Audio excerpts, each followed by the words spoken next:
I told y'all. I told y'all I was coming back.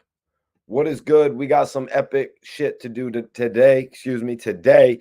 I told y'all I was coming back for an early stream. I got a special guest coming in and joining me tonight, or today, I should say. I usually stream at night, so I wanted to do something a little bit different. Like I told y'all last night, I was going to be doing a little something that had to do with a watch along. That's right. I'm doing a watch along, you guys, for one of my best interviews from the past. And I've actually got a guest coming in and joining me from Philly who's going to help me break down this exclusive overall. What's poppin' Daytona 500?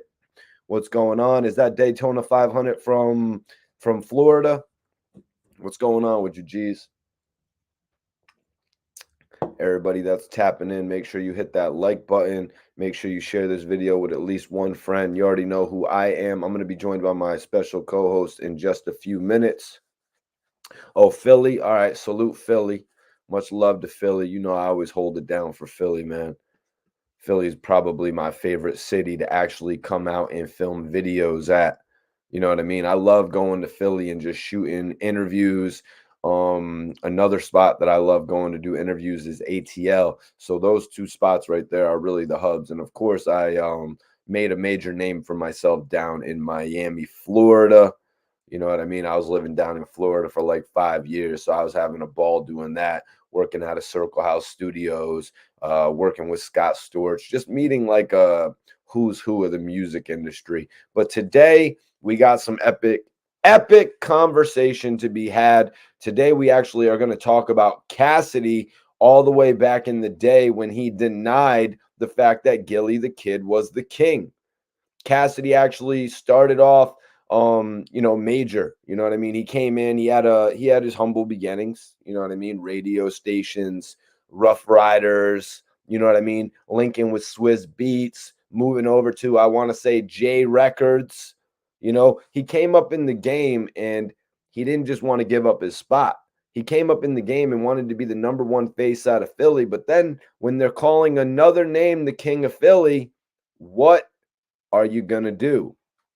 When they're calling somebody else the king of Philly, what are you going to do? I mean, you're going to sub him. You're going to try to act like he doesn't exist. And that's kind of what Cassidy did in an exclusive interview when he said, what was it that makes him king? So I wanted to bring up this interview that I did with Cassidy, and he actually explained to me where all of the beef with Gillie Da Kid started. Yeah. We live with Mikey T, the movie star, right here on Report Card Radio, man. Y'all niggas stay tuned in, man. It's going down. Philly shit. Easy. Yep. Philly shit. Easy. I don't know about the other bloggers out there. You know what I mean? They love to talk. They love to talk about the rappers. But what I do is I go out there, I film the rappers. I go out there and I talk to the rappers. A lot of these other guys, they really just want to talk about the rappers.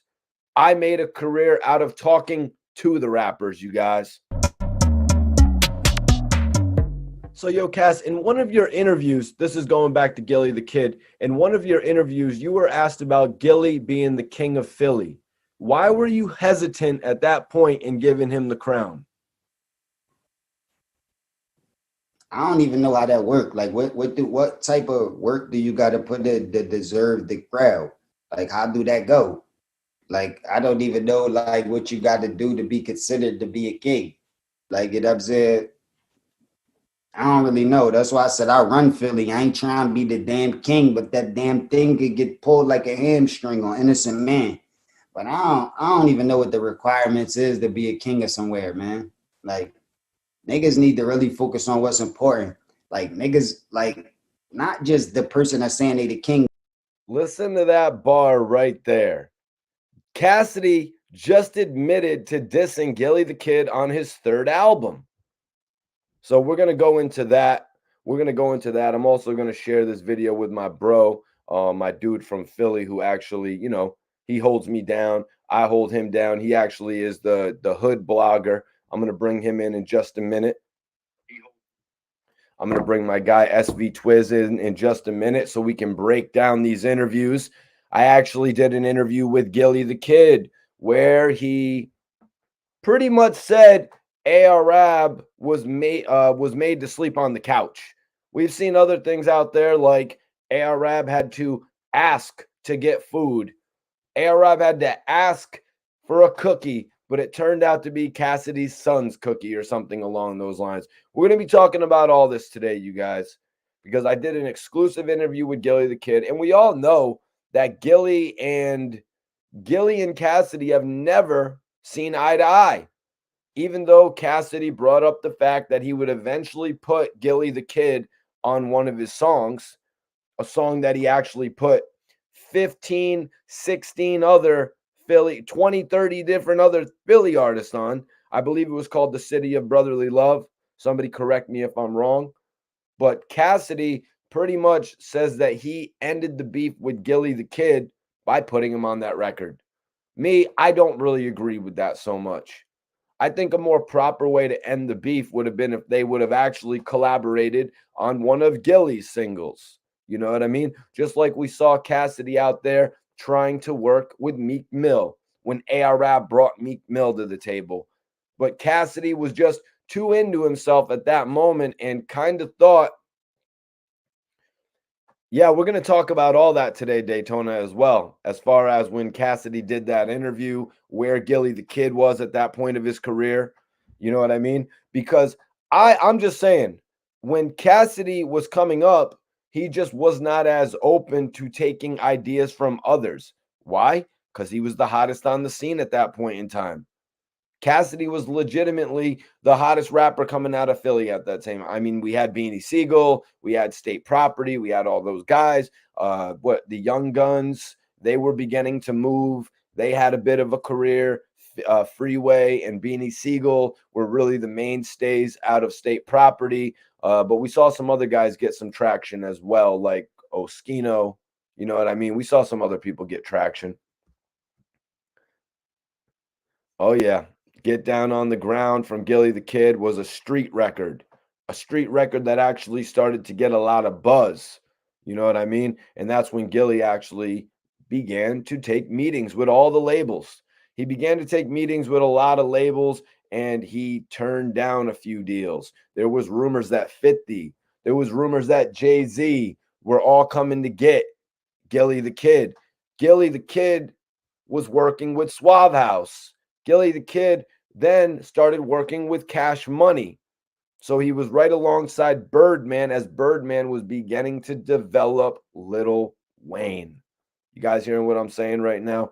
Breaking this all down for you. So I got two interviews that we're going to be going over tonight, because I do want to go over the part where basically Gillie Da Kid, or excuse me, Cassidy pretty much explained his reasoning behind dissing Gillie Da Kid in that one interview, when Cassidy was like, I don't know what makes him the king. What is it that makes somebody the king? And at that point in time, the king of Philly was actually Gillie Da Kid's moniker. So we're going to get into that as well. We're going to get into all these topics, you guys. Make sure you hit that like button. I got a lot of shit for you guys today. 2023 is a big year. I'm not stopping. I'm just going to keep going harder every single day. But today, I'm going over these two interviews. It's called a watch along, y'all. I'm doing an exclusive watch along for everybody. Let me just bring up my other clip. Hope y'all enjoyed the interview that I put out with Wallow the Don as well. If you haven't seen that, go check it out. He actually speaks on Eminem having some influence in Loaded Hollows. You heard it here first, you guys. You heard it here first.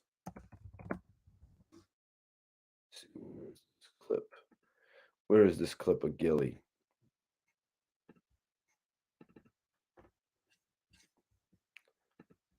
Where is this? I'm gonna play this Cassidy clip while we wait. Us, period. The culture. We don't own enough property. Yeah. We live with Mikey T, the movie star, right here on Report Card Radio, man. Y'all niggas stay tuned in, man. It's going down.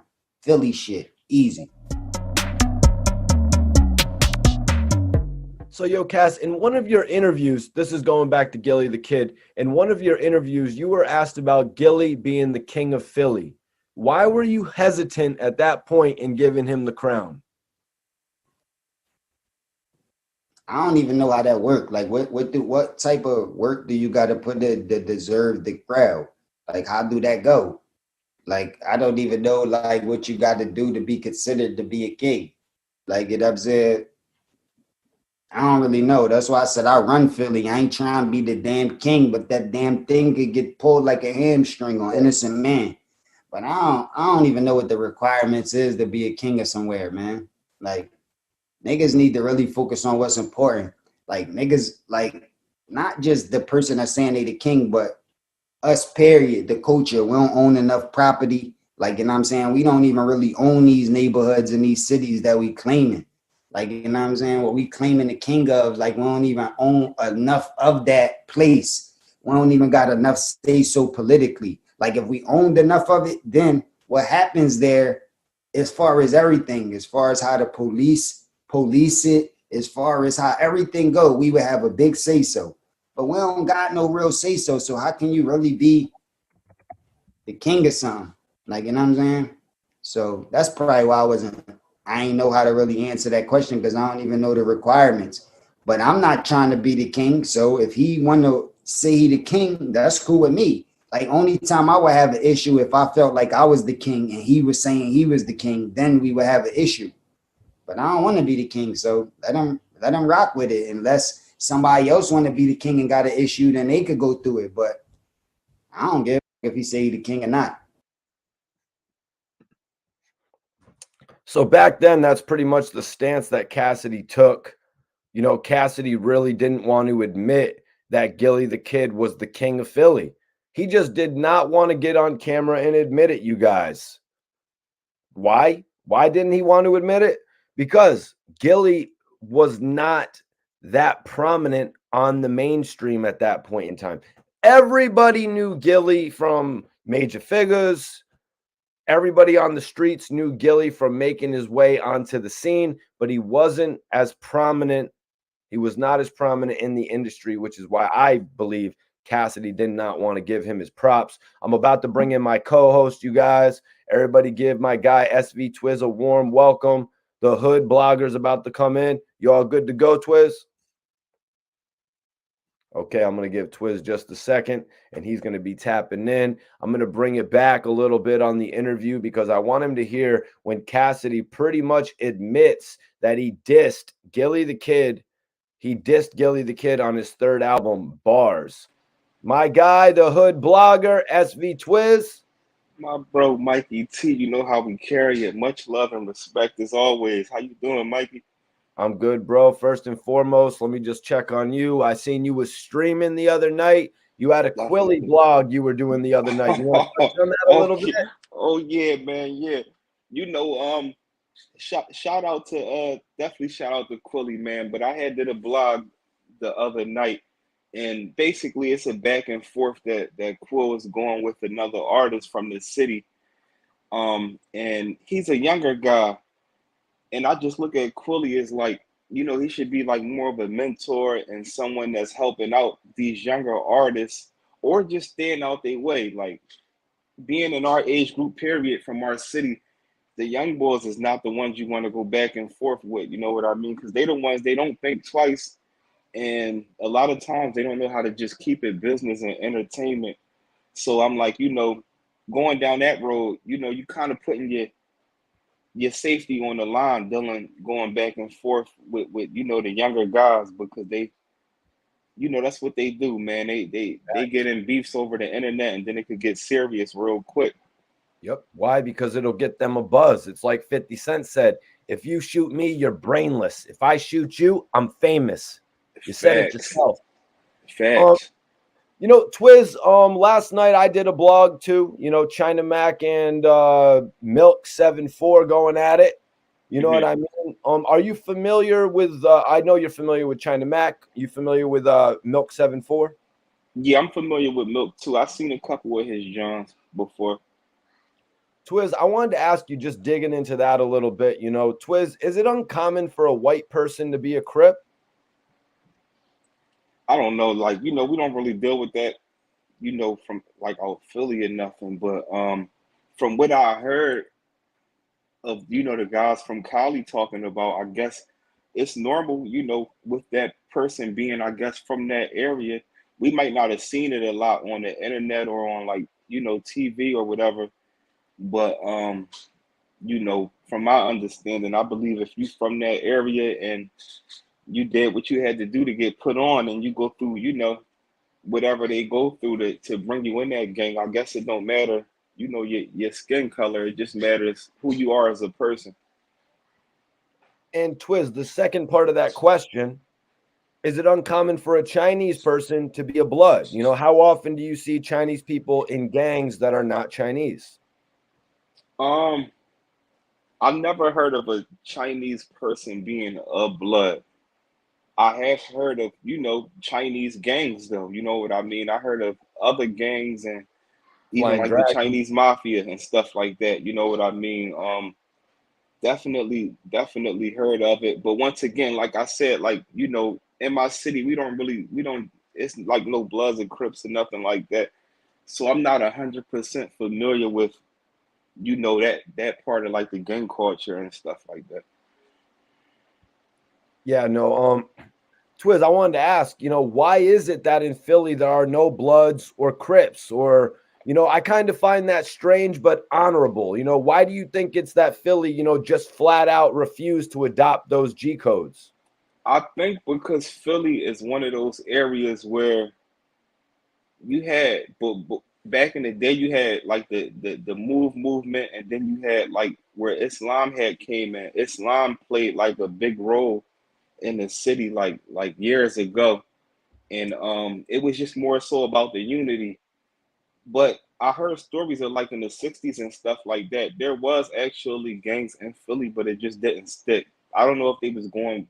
I don't think it was like Bloods and Crips. It could have been, but it didn't hold no weight in the city. So yeah, for some reason, you know, Philly is one of the areas where that type of stuff never held no weight.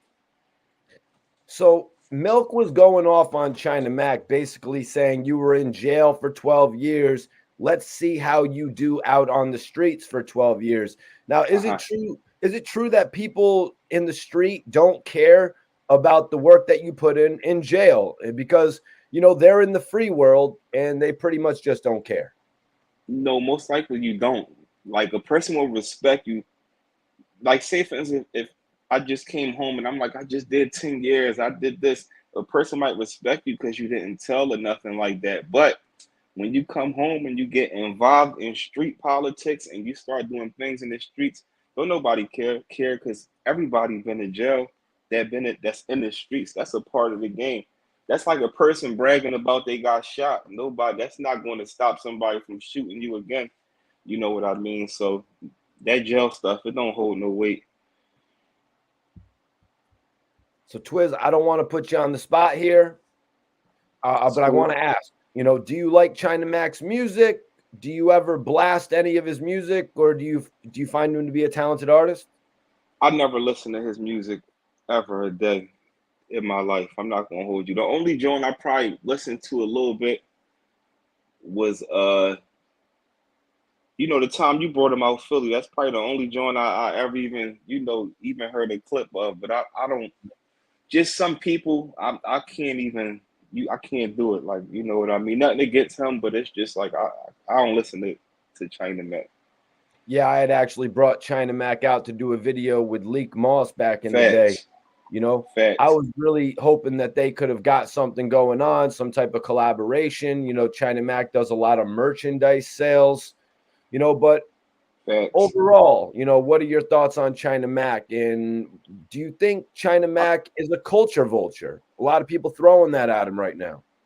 Well, I think China Mac is solid, a solid individual, but I think that after a while, it's like he's starting to try too much.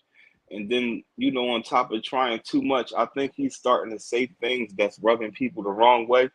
I've seen a few things rolling up and down the timeline. I didn't hear it out his mouth, but um, if you're gonna be in the streets, be in the streets, bro. Like if you're gonna carry yourself as a guy from the streets, but when you start getting involved with race politics and stuff like that, people gonna look at you differently because you know when you one day you standing up and you speaking for your race, and then the next minute you it's like, oh, all my homies is black, and then the next minute people were saying like he throwing shots at black people, so it's going to look crazy. But overall, he seemed like he was a solid individual. You know what I mean? As far as he is what he said he was, at least. You know what I mean? So we'll break it down and we'll get into our topic today. You know what I mean? First off, I want to start this vlog off today by saying congratulations to Gillie Da Kid and Wallow 267 for having the show $1 million worth of game, and it's been running for 4 years strong now.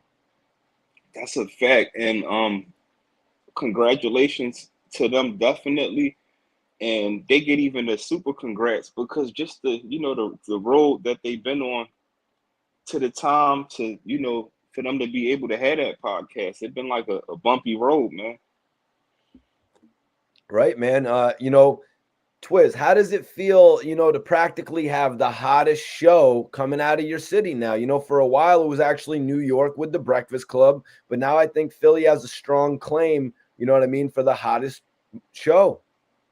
I like it, man. I like it because it's a beautiful thing. That one of the biggest things is not only from them being from Philly is that they are also in position to help other people. You know how people was a lot of times people say, damn, Philly, y'all got good rappers, y'all got talent, but y'all don't got nobody that can put y'all in position from your city. Y'all have to run to New York, y'all gotta run to Atlanta. So with them two being in the position that they are in, I'm pretty sure eventually, they probably gonna start helping people out, whether it's behind closed doors or whatever it is, because sometimes you just need that alley-oop. It's like when Gotti came on their show and asked them who's the hottest rapper. So who knows the conversations that they have behind closed doors. So it's definitely a good situation. I forgot who they told was the hottest rapper. I don't think they did the name. I think, and they received backlash for not saying the name of an artist, but I think they didn't want to say a name because it's too many people that's, you know what I mean, that they know and that's doing their thing. So they probably didn't just want to put one artist out there and then all the other artists is like, damn, I'm hot too. Why he ain't say my name? Where that can cause confusion and issues. So yep. And Twizz, we got a question in the chat. And just so anybody knows, if you want to send a question that gets answered immediately, make sure you send it in with a super chat. But my guy in the chat actually asked Twizz, who is the hottest rapper in Philly right now? The hottest rapper in Philly right now.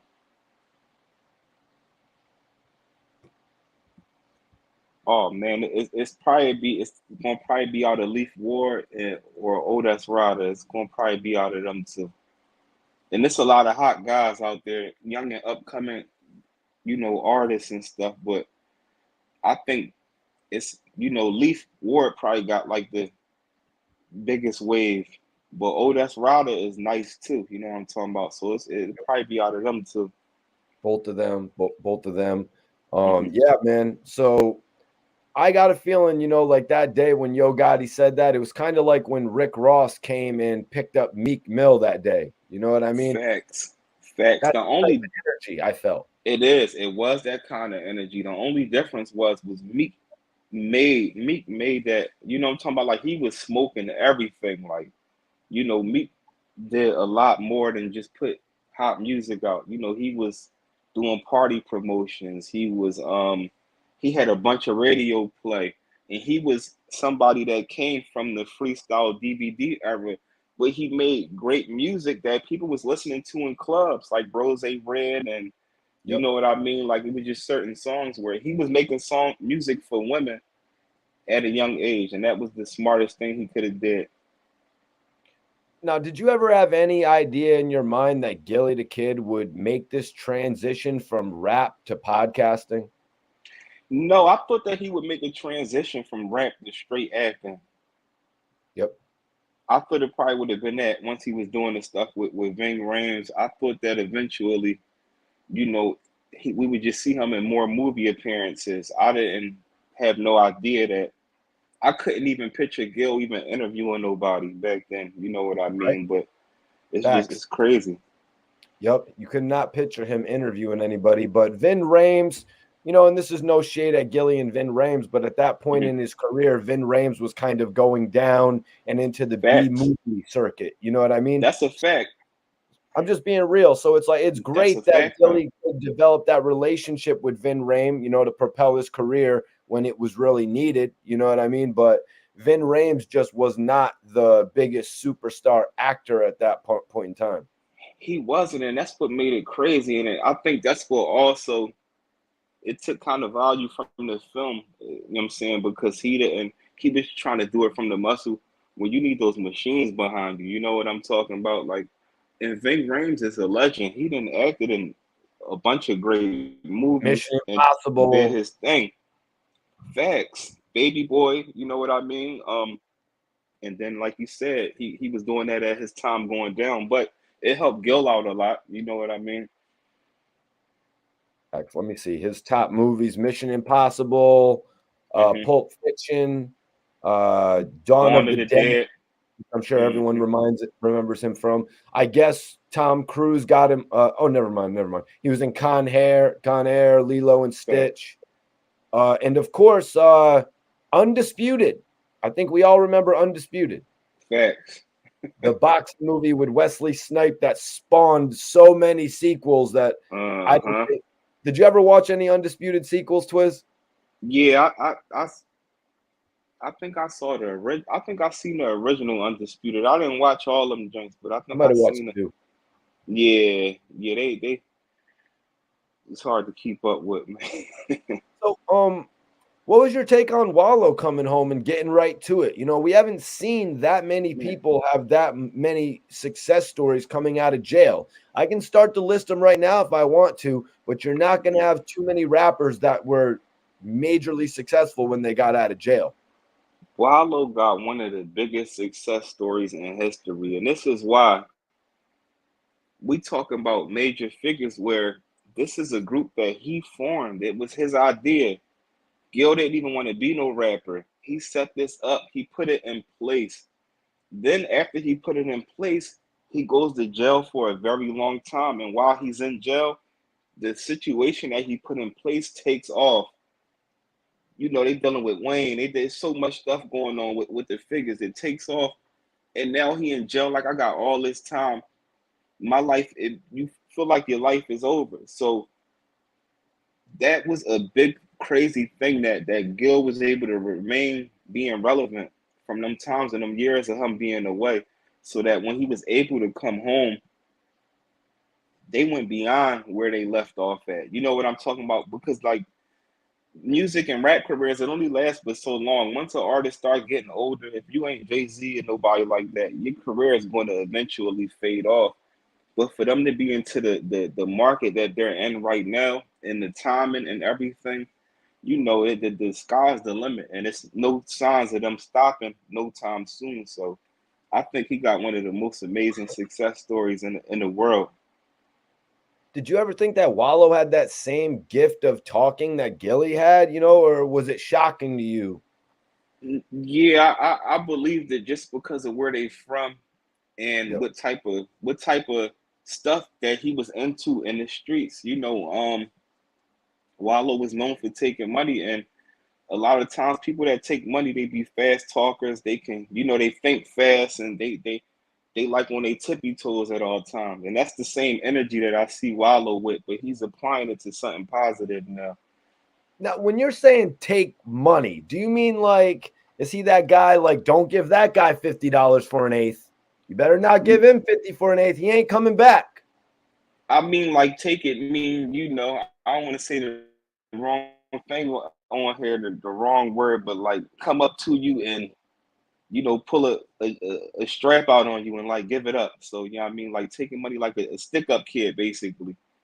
You know, Yep. stick So up there you kids, go. they move like 100 miles per hour. So moving on from there, man, we're going to get into this. Twizz, what is Gillie Da Kid's most well-known beef? Would you say it's Cassidy or Lil Wayne? It was Wayne was the biggest, and then definitely it was Cassidy after that. But Wayne was the biggest because it was more worldwide. You know what I'm saying? Like it was a big thing because Wayne, for one, Wayne was Wayne. He was lit still at that time.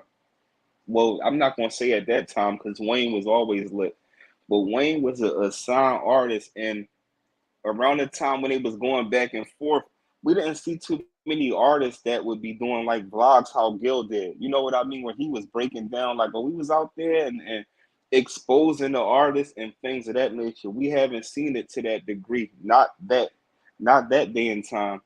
He 50 probably didn't one of the even do first. that to Ja. No, that was before all that. He probably the first artist that did that because a lot of times it was mainly diss tracks. People would put it in their music, say a line or two about a person, but he's like, nah, we putting this on camera. I'm gonna talk to you. You know what I mean? So that was crazy. Yep. Facts, man. And in Philly, how did the people feel about Gillie actually dissing Wayne? Did they think he was biting off more than he could chew? No, I mean Philly supported him. Philly supported him, and not saying that people was like, "Oh, Wayne the sucker" or nothing like that. But we was tuned in. It was nothing that Gilly said that nobody didn't believe. I can. That's what I can say. Like, even when he talked about like the kissing and stuff, people automatically, ran with that. What if it wasn't true? But people believed it just because of how Gil talked with such determination, and it's like, oh yeah, he's speaking facts. Yep. So it was crazy. Yeah, man. And it's just like when Gillie had that run-in with Lil Wayne recently, and he said Lil Wayne was like, pew, you know what I mean? Everybody Yeah. just believed it. You know what I mean? Because like after Gillie put Wayne and Birdman on blast, then we saw Uh-huh. the picture leak of them actually kissing. Exactly. And then on top of that, they, justified why they did it. So it's like, damn, it just got crazy. So I want to bring up this Cassidy clip before we get into everything. Okay. I had to ask Cassidy, why didn't he want to give Gillie Da Kid the title of being King of Philly? So many years back. I had to ask Gillie about that. You That think I'm a little off base for asking Cassidy no, about that? I think that was a great question right there, to what was on his mind when he was asked that question and why did he respond like that? So that was a great question. That's history. All right, let's check it out. He definitely did put in. Yeah. We live with Mikey T, the movie star, right here on Report Card Radio, man. Y'all niggas stay tuned in, man. It's going down. Philly shit. Easy.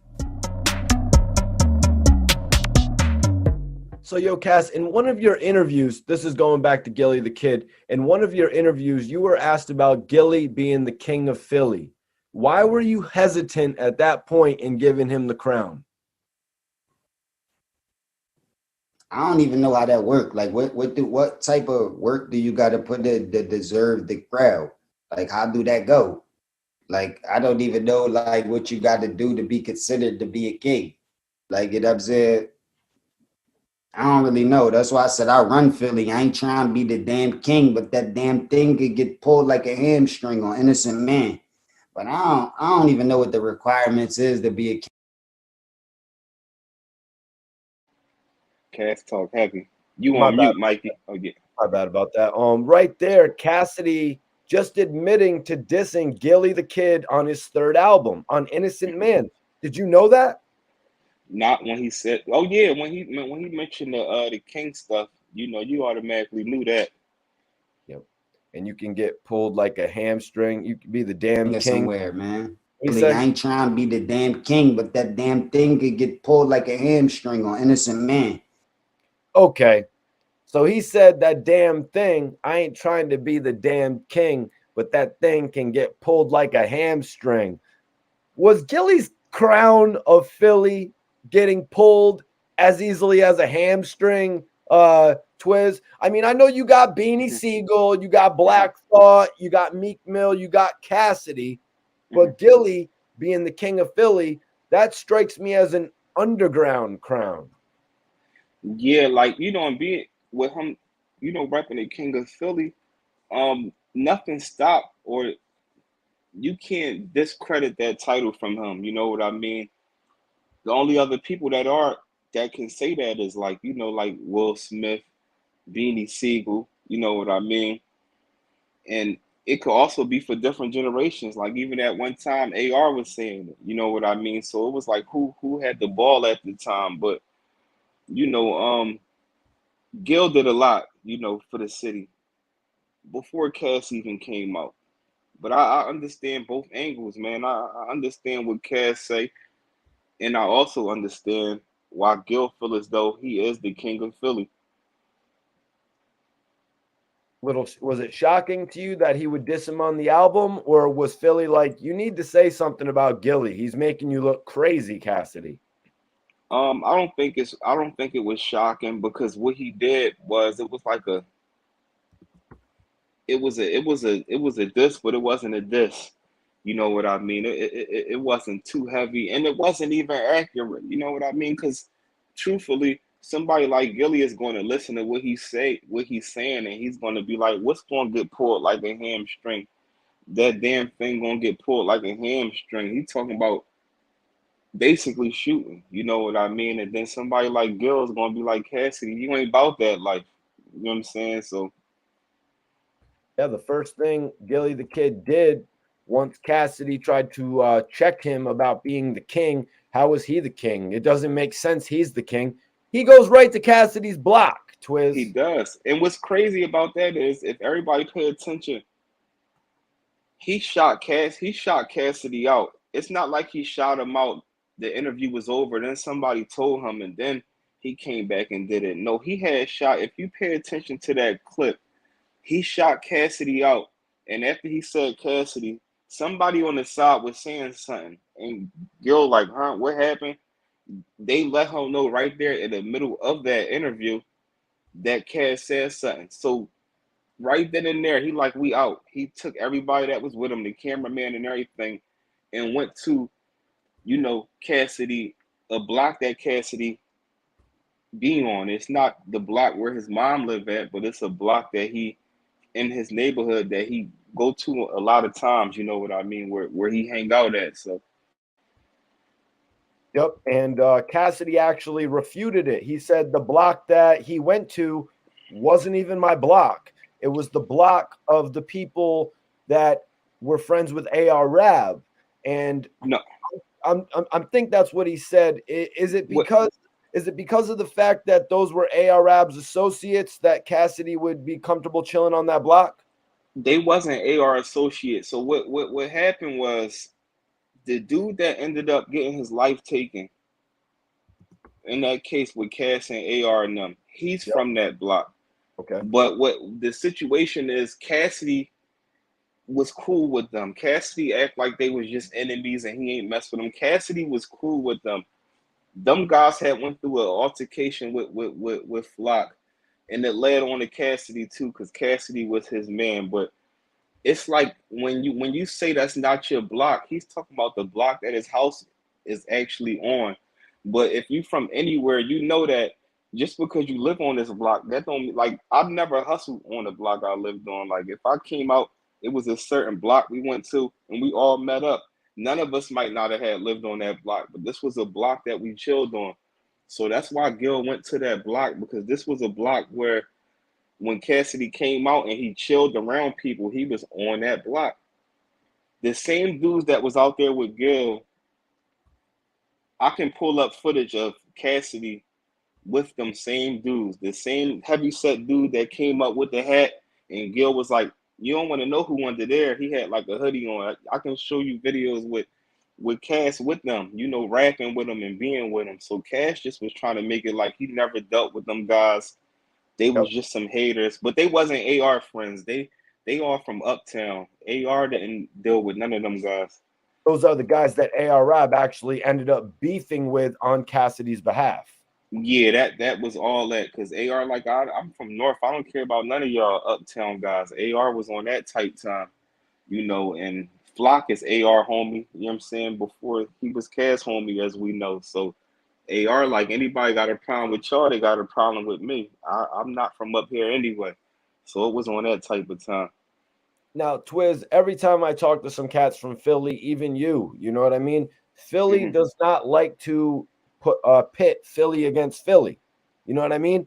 Y'all Yeah, don't really facts. like to do that so much. How was Philly reacting when Cassidy and Gilly now go back and forth at it? Was this a different time, like where Philly wasn't as so structured together? Has it changed Well, over the years, or was everybody like, "Yo, this is off. This is off. You can't be doing this type shit." well, back then it was like people wasn't really getting. It wasn't. Didn't really take it too serious. It was entertainment. But back then, it just was a lot of rumors where either some people might be rocking with Cass, some people will be rocking with Gil. It was never nothing where people wasn't getting in between nobody beef. You know what I mean? Like, yo, y'all need to chill. It wasn't really none of that. Besides maybe the people that was like probably around Gil or something like that. But most importantly, people was just, they basically what I'm trying to say is Philly liked it back then. It's like the whole DVD era. Let's think about like when Meek Mill and Joey Jihad and all them was going back. It was entertainment to us. You know what I mean? So it wasn't nothing where people was like, oh, they need to chill. They need to just get money. People didn't really care. It was just a form of entertainment. I hear you. I hear you on that. So let's get back into this right here. But I don't even know what the requirements is to be a king of somewhere, man. Like niggas need to really focus on what's important. Like niggas, like not just the person that's saying they the king, but us, period, the culture. We don't own enough property. Like, you know what I'm saying? We don't even really own these neighborhoods and these cities that we claiming. Like, you know what I'm saying? What we claiming the king of, like, we don't even own enough of that place. We don't even got enough say so politically. Like, if we owned enough of it, then what happens there, as far as everything, as far as how the police it, as far as how everything go, we would have a big say so. But we don't got no real say so. So how can you really be the king of something? Like, you know what I'm saying? So that's probably why I ain't know how to really answer that question because I don't even know the requirements. But I'm not trying to be the king. So if he want to say he the king, that's cool with me. Like only time I would have an issue if I felt like I was the king and he was saying he was the king, then we would have an issue. But I don't want to be the king, so let them rock with it. Unless somebody else want to be the king and got an issue, then they could go through it. But I don't give if he say he the king or not. He definitely did put in work. Like I said, Figures had it on Smash before I even started rapping and getting on. Like don't. Right. So Cassidy's going to show the Major Figures some love. Obviously, I've done interviews where Dutchy Man from Major Figures actually said he wanted Cassidy in the figures. Twizz, would that have worked out? No, it wouldn't have made no sense to me. I think Cass did as good. I wouldn't have had liked to see Cass come up in a group. You know what I mean? Like Cass was great as a solo artist.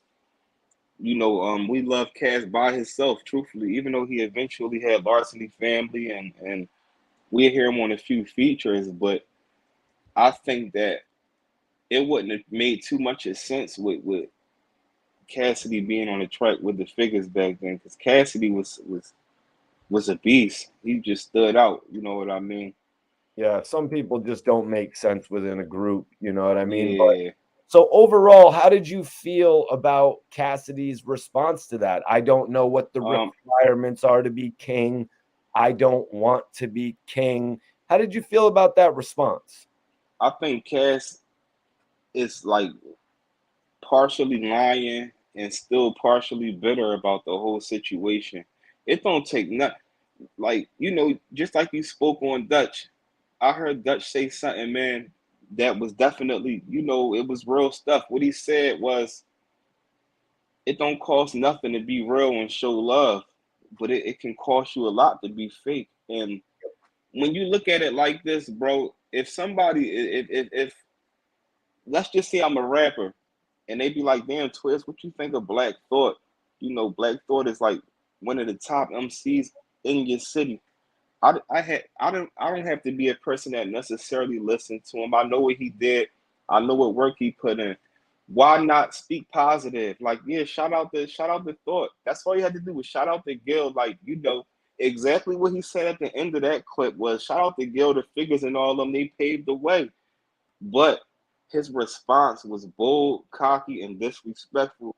And he didn't say nothing about owning property or owning a city. Cass' exact response was, well, when did the last time did he drop an album? Do we even have an album? He went directly into that. So he was referring to music automatically. You know what I mean? Where, you know, Cass was disrespectful at that time. And now it just sounds like he trying to shape up his response on why he said that, which, you know, that don't add up. It just sounds like a lie to me. And, you know, that's why Cassidy went off on Queen's Flip.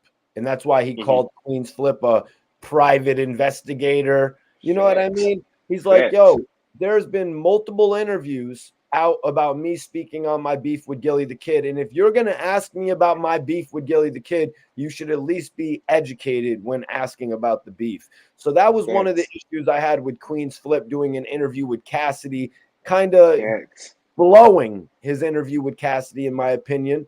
But you hit it, Twizz, because the fact that Cassidy disrespected Gillie Da Kid, it has cost him so much in his career. It has cost him Gillie dissing him on $1 million worth of game. It has cost him Gillie pulling his card and making people realize he doesn't even go back to his block anymore. You know, so it really did cost him a lot when he could have just said, Gillie's the homie. At one point in time, I was rocking with major figures to the point where I could have been a figure. Facts. And that's the thing with Gil, where it's like, I mean, that's the thing with Cass, where Cass was always disrespectful to whoever he wasn't with. Like, it's just, you know, just my Larceny family, which is nothing wrong with that, but you don't got to discredit, you know, the other artists. And that's why I feel like probably the ball got fumbled with Meek, because Cass was too cocky and he was like, you know, I'm that guy. You know, nobody is better than me. He still got that same energy where it was other, you know, he could have been in a different position. Yep, he could have had Meek Mill signed, although he says he offered Meek Mill a deal. Although he says he offered Meek Mill a deal and Meek Mill turned it down. I got a feeling if Cassidy would have offered him a deal when they first met, maybe prior to Meek Mill meeting T.I., I got a feeling he could have snatched him up real quick. Facts. Like, at the time when Cassidy met Meek, Meek was getting money through his mixtapes, through his parties. So Meek was already a thousandaire. I'm pretty sure Cass offered him probably like a, you know, like a little 6-figure deal or something, if that, you know what I mean? Probably offer him 100,000 or 50. And Meek understood his network, because at the end of the day, he been had people coming at him, offering him deals and stuff like that. A lot of them guys from the DVD era did, you know what I mean? All right, so let me see if we got any more here from this Cassidy interview. So I guess for that reason, as far as the time period that he did his thing, and you said that Jay-Z modeled state property after him, which was a bunch of other people that came from Philly. So in that aspect, he might look at it like, all right, who knows why he's. That was funny, because in this interview, I had said to Cassidy that I kind of felt like Jay-Z modeled state property after major figures. And in Cassidy's new interview with Queen's Flip, he actually said the same shit. So that shows me right there, Twizz, that some things from my interview with Cassidy are still resonating with him. Facts. That's a fact. But yeah, so let's get back into it. I ain't never talked to him about it, but it's cool with me. I don't got no issue with that shit. Well, you know, King of New York, King of the South, you know what I mean? I don't know, man. I don't want them titles. I don't want to be the king. I don't want to be the top goon. I don't want to be none of that. When I rap, I want to be the best. Was that a shot at AR-AB, Twizz? Of course. Why did he even say that? You know, like, what you got to remember, Cassidy, and I'm talking to you, Cassidy, what you got to remember is, bro, You can't say you don't want to be what you not, bro. Of course you can't be the top goon. You not the lowest goon. You're not a goon at all, bro. You know, you're not, and there's nothing wrong with that. Be yourself. On top of even trying to take the king title, it's like this. Cassidy, you wanted to be you took the title of the punchline champion. Now, a few months ago, you ran a poll, Mikey, where it was like people was like, who had the better punches, Banks or Cassidy, and who won in that poll? Banks won. So if the people say that she was never the punchline champion, Banks was, then what? You know what I mean? Just because if you want that title and you want to, I never heard Banks walking around talking about I'm the punchline champion, even though he was doing all punches and he was, with the unit, one of the biggest groups of all time. It's like, I don't. That's where the bitterness come in with Cassidy, bro. Like Cassidy be too bitter for the wrong things. The same person you talking about, you don't want to be the top goon, but you wanted the top goon around you, though. Or a lot of times when you see Cassidy when he was in the trenches, who was he with? He was with the top goon. He was down Allegheny. You know what I mean? He wasn't back Providence Street. He wasn't back Lime Kim Pike or nothing like that. And through his own hood with his own guys, you was around OBH. Facts. I'm the GOAT. I'm the greatest with this rap shit. That's what I claim. Nobody can claim that they better than me with this shit in no city. I don't give you from my city or no city. So that's what I rap on. That's interesting, Twizz, because Cassidy just did an interview where he said that I think he said something along the lines of he inspired Lil Wayne to go harder. Huh. Yeah, we might have to dissect that. About no Cassidy. We might have to dissect that in a whole nother episode, to be honest with you. I don't deny that, Cassidy could have been a top tier artist. You know what I mean? When you say Lloyd Banks and Young Buck and Tony Yayo, they were all a part of G Unit. I believe Cassidy could have been a top tier artist outside of a group. My thing with that, Mikey, is Cassidy is in the box. Always been in the box, and that's all that he could ever do. When you hear Cassidy freestyle back then, he was going crazy. His mixtapes going crazy. Ima Hustler going crazy. But when it comes to making a song like Cassidy could never make no Feel It in the Air. Cassidy could never make no 21 Questions. Cassidy can't make no song cry. That, to me, that's what make you a great rapper. You can't say you're the greatest rap out here when you got Nas, when you got Jay-Z, when you got he talking about from the city, you're not better than Black Thought. That's like an insult to, the true legends and those that did it. You're a great rapper, but your rapping stuff also get outdated. A great rapper stuff never get outdated. Nas drop something today or tomorrow, people gonna be wanting it. They gonna want to tune into it. Jay-Z dropped something, it's a big thing. You know what I mean? So I just think he be feeling himself a little too much. You know what I mean? But aren't you supposed to do that, Twizz? Aren't you supposed to think you're the number one rapper? Aren't you supposed to think you're the number one blogger, the number one, you know what I mean? Whatever it is you're going to do, aren't you supposed to believe you're number one? But it's about how you do it. Like the average person that say they're the best, they also be like, I'm supposed to feel like I'm the best. I've been doing this since I was 12. But you're not going to see Nas be on an interview talking about I'm the greatest. Nobody from New York messing with me. Nobody from Canada messing. Like he'd be a little bit too direct. It's like you throwing super darts. Yep, you got to be a little bit humble with it. You know what I mean? You got to let people tell you that. You're not supposed to say all that shit about yourself. You got to let the people tell you about that. And your body of work got to add up to it. Like your stats got to add up to it. Like we better have heard you on the track with Jay-Z, and it's debatable. Like damn, Cass got over on Jay on that joint. Like it's just certain things you got to do. We heard Steve on tracks with Hov. I'm not trying to throw shots, but French Montana got a record with Jay-Z before Cassidy. Yeah, facts. But yeah, so let me see. We had somebody in here saying Cassidy is delusional. I can name plenty of rappers better than him. He's delusional. Also, in regard to Cassidy's music, in regard to his music, I mean, the first album we got Hotel, Can't Get No Better.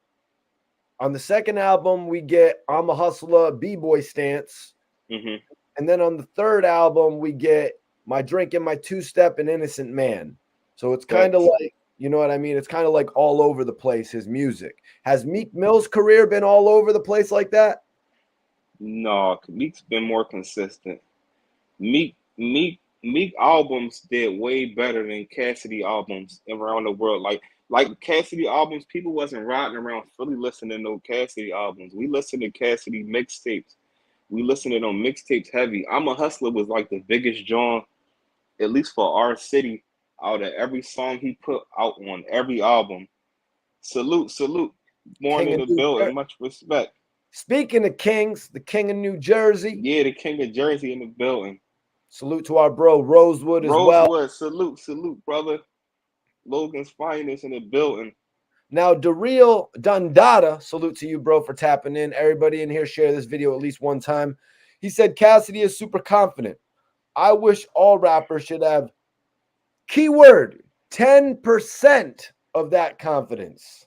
And that's fire. And it's nothing wrong. Like I said, it's like a person.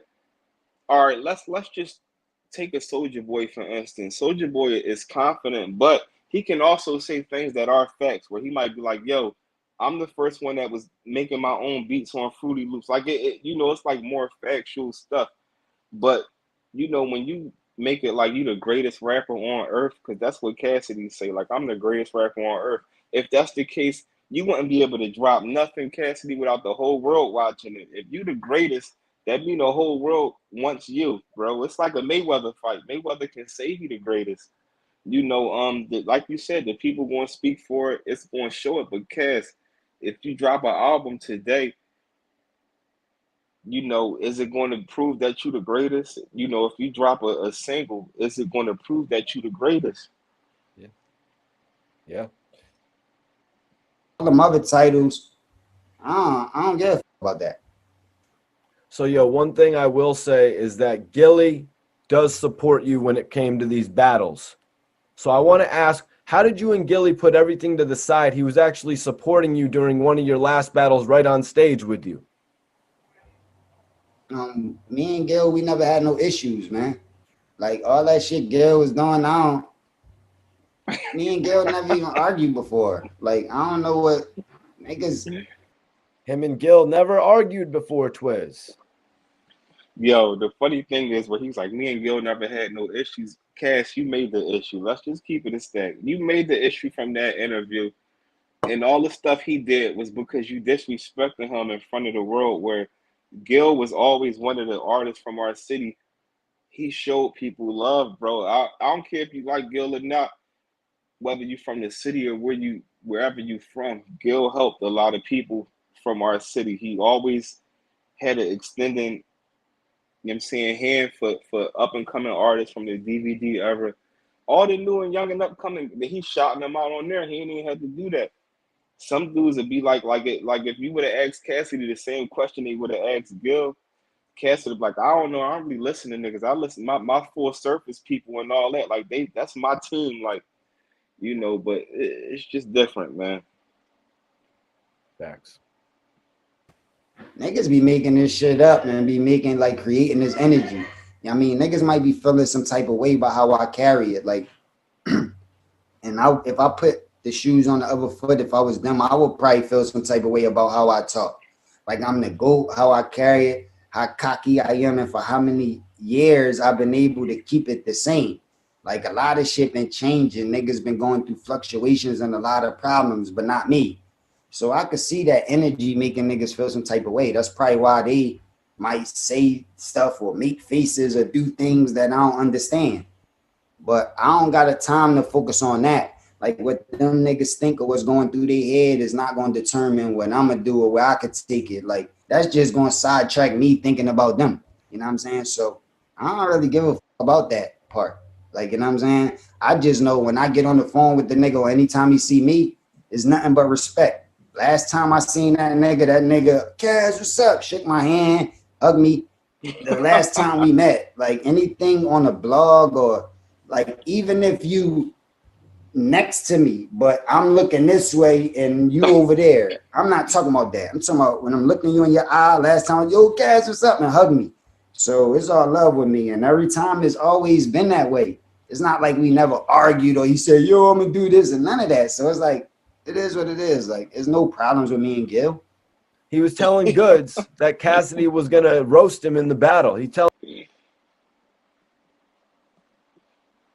Yo, you muted, Mikey. the floor is yours, Twizz.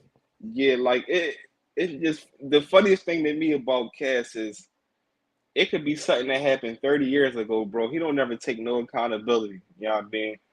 And you don't even have to be like I was completely in the wrong, but it'd be like, damn, it was just a misunderstanding, bro. I'll be like, at the time I had the city on smash. I was Sometimes an asshole.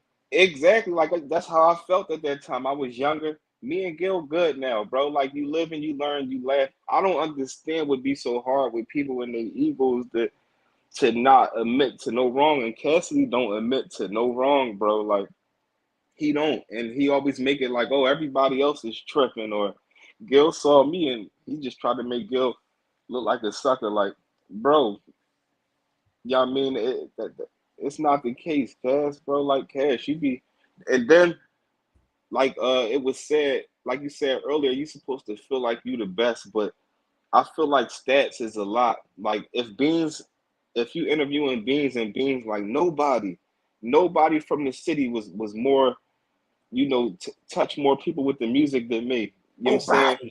Nobody from Exactly. the city touched more you got people than me, Vlad. It was you me, got throwing the Vlad. raspy voice. I don't want to answer that question, Vlad. Facts. But when Yeah. he say that, when you say it, you look at it like he did a great impact. Sieg did a great impact. And Cass was a great rapper, but his music wasn't as impactful as, certain artists, man. You know what I mean? And I just feel like that kind of takes away from you when you get a little too big-headed. Because like I spoke on Soulja Boy earlier, that hurt Soulja Boy also, where people don't be wanting to hear that all the time, where you just keep ranting about you the best at everything. It's just like you the greatest. Facts, man. And I think Cassidy goes on to speak about how he put Gilly on his song that had about 25 features on it or something. Twizz, what was it? Was it called The City of Brotherly Love?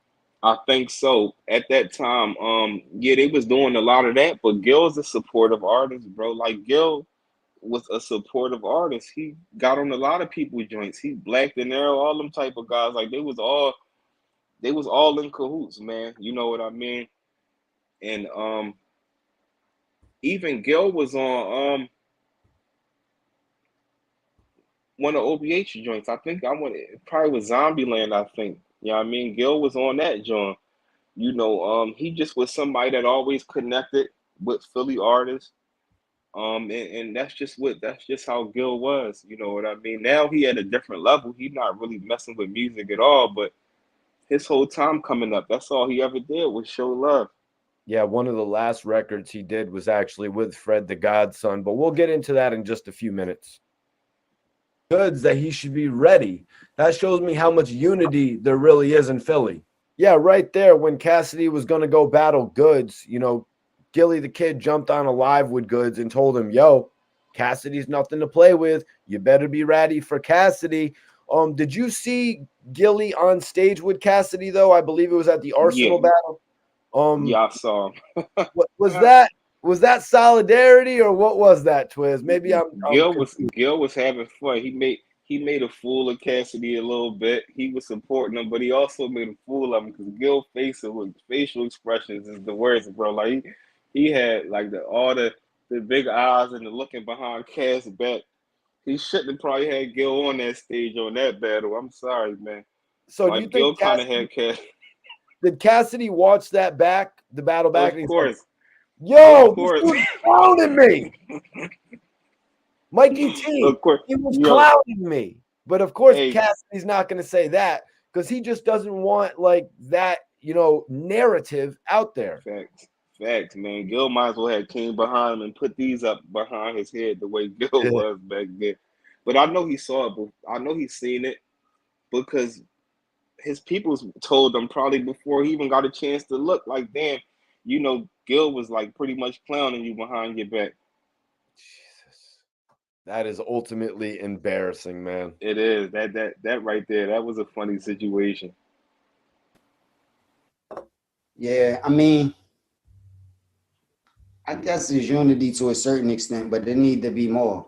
You know what I'm saying? Niggas need to figure out. There needs to be more unity. You're the one who dissed Gilly and said he wasn't the thing. You diss Gilly, you diss your whole city. How can it be unity when you keep saying nobody in your own city is messing with you instead of just saying, I come from a city, it's a lot of people that's talented. Like, how can it be unity? Exactly. When you in position, Cass, and look how you act, bro. Everybody in Philly has their own monikers as well. The Broad Street Bully, the Hustler, the King of Philly. Who was the mayor? I don't know who the mayor was, but I know you had like AR the top goon. You had PD was the prince. They have monikers. You know what I mean? Like these guys have monikers. What was Meek Mill known as? I mean, he was just always Meek. I don't think it was like something specifically for him. Salute. Much love and respect, free bands. You know how we carry it. Got to be unified more, and niggas need to figure out how to get money more together. I think that's the issue. There's a bunch of fronting and dumb shit going on, but niggas ain't really figure out how to bring a real bag to the table so a bunch of niggas could eat. Other cities figured it out. Other people figured it out, but I don't think Philly figured it out yet.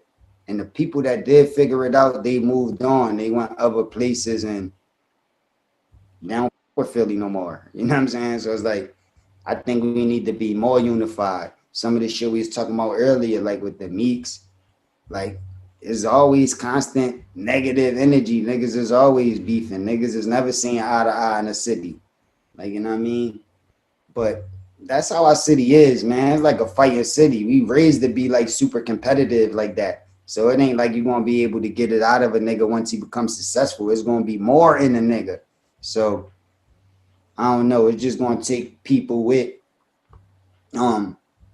leadership qualities and people that played a part for a certain period of time to try to do it. Like me. Like when I put that City of Brotherly Slugs record together, it was people on that record that don't fuck with each other, that would have never did a record. And if it was somebody else trying to put it together or they was responsible for putting it together themselves, they would have never did a record with those people. But I made it happen because I was able to do it. You know what I'm saying? Me throwing that thing in Philly was able to bring people out and show people that the city is a certain way, like in a big way, like in a big look, like foreign sitting outside, like everybody partying the whole night. This shit is a sold out shit. Shit look lit for the city. Like, you know what I'm saying? It's just going to take people that's in position to start playing certain parts to help the younger niggas fall in line more. Because now all that they see is the key to success is dissing niggas and beefing with niggas and exposing niggas. And that's the key to success. Even to this day, like a recent project I just dropped called The Science. I dropped the project after that called The Formula, but on The Science is featured with K Walker. Another nigga from Philly doing battle rap and music, up and coming. You know what I'm saying? But I'm still tapping into. Salute to K Walker. Salute to K Walker. Shout out to K. I seen he just popped up on your channel and spit a freestyle, Twizz. Yeah, no, that wasn't a new joint. That was with it was him and C Dot. They had spit something on there. They went off. He actually had tapped in. That was it was originally an interview with C Dot and Razor. Shout out to them. And K Walker had tapped in. Okay, yep, that was a minute ago. Yeah, salute to K Walker. The homie's been actually doing a bunch of interviews lately. Facts. You know, just grinding and shit. So major salute to K Walker and everything that he has going on, man. Definitely appreciate him for having me on his platform as well. Yeah, that was fire. So the record was actually called City of Brotherly Slugs. Now, Now, Twizz, at this point in time, Cassidy didn't want to call Gilly the king of Philly when the whole thing first started. What was who was Gillie Da Kid in the streets? Who was Gillie Da Kid to the streets of Philly at that point in time when Cassidy would not give him that title? Gilly was someone that can go through any block in Philly and get show love. And that takes a lot to be from our city. That's like saying, that's like Gil to Philly was like Kiss to New York. And I don't mean rap wise, I'm talking about connection wise with the people. Gil could go out South Philly and be good. He could come uptown and be good, West Philly. He just was somebody that connected with the people and someone that everybody had related to. You never heard no sucker stuff about Gilly. You never heard about, you know, Gilly basically, not being what he said he was. So he was always 1,000 and could always, even to this day, like Gil could do what he wanted in the city. You know what I mean? He can go back to his block and where he from and he gonna get love. He might have a million people that be like, dang, put me on, but nobody gonna bring harm to Gil. And I also wanted to ask you, Cassidy always brings up how he put Gilly on that song, The Brotherly Slugs, which has like a bunch of features on it. Why would you say them getting together on that record didn't end the beef? I think around that time, I think that the beef wasn't even that, because like after Gil had slid uptown and did what he did, Cassidy apologized. Like he took it back. So that's one thing he left out. Like I feel like if you're gonna stand on something, you stand on. Either don't respond at all, or keep that same energy. So it's like he pretty much apologized. So that was the beef right there. It never got escalated. Besides when Gil had approached him, behind what was that, Powerhouse, I think. Yep. I mean, when Cass had Ab and them with him, but after that situation where he had approached them, that was that. They was face to face.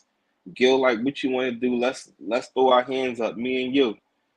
He didn't see Cass and was like, Cass got 100 people with him. I'm gonna catch you next time. No, he addressed him, like a man. And a lot of times people see Gil how he moved today. Gil a old head, man. He done did everything he was supposed to do when he was young and still outside. It's a time where you gotta chill, like, you know what I mean? But I don't think it wasn't no real beef, because after he had approached him, that was that. Like, yep, he approached him for the fair one. There's a room right over there we can go step into. facts. That type of shit. And then yeah, so moving on from there, we're gonna jump into the interview with Gillie Da Kid that I did. Shout out to Mac and Cheese. Hopefully they're still going strong. This your boy, the king of Philly, Gillie. Shout out to Mikey T, the movie star, man. We live on Report Card Radio. You already know, right?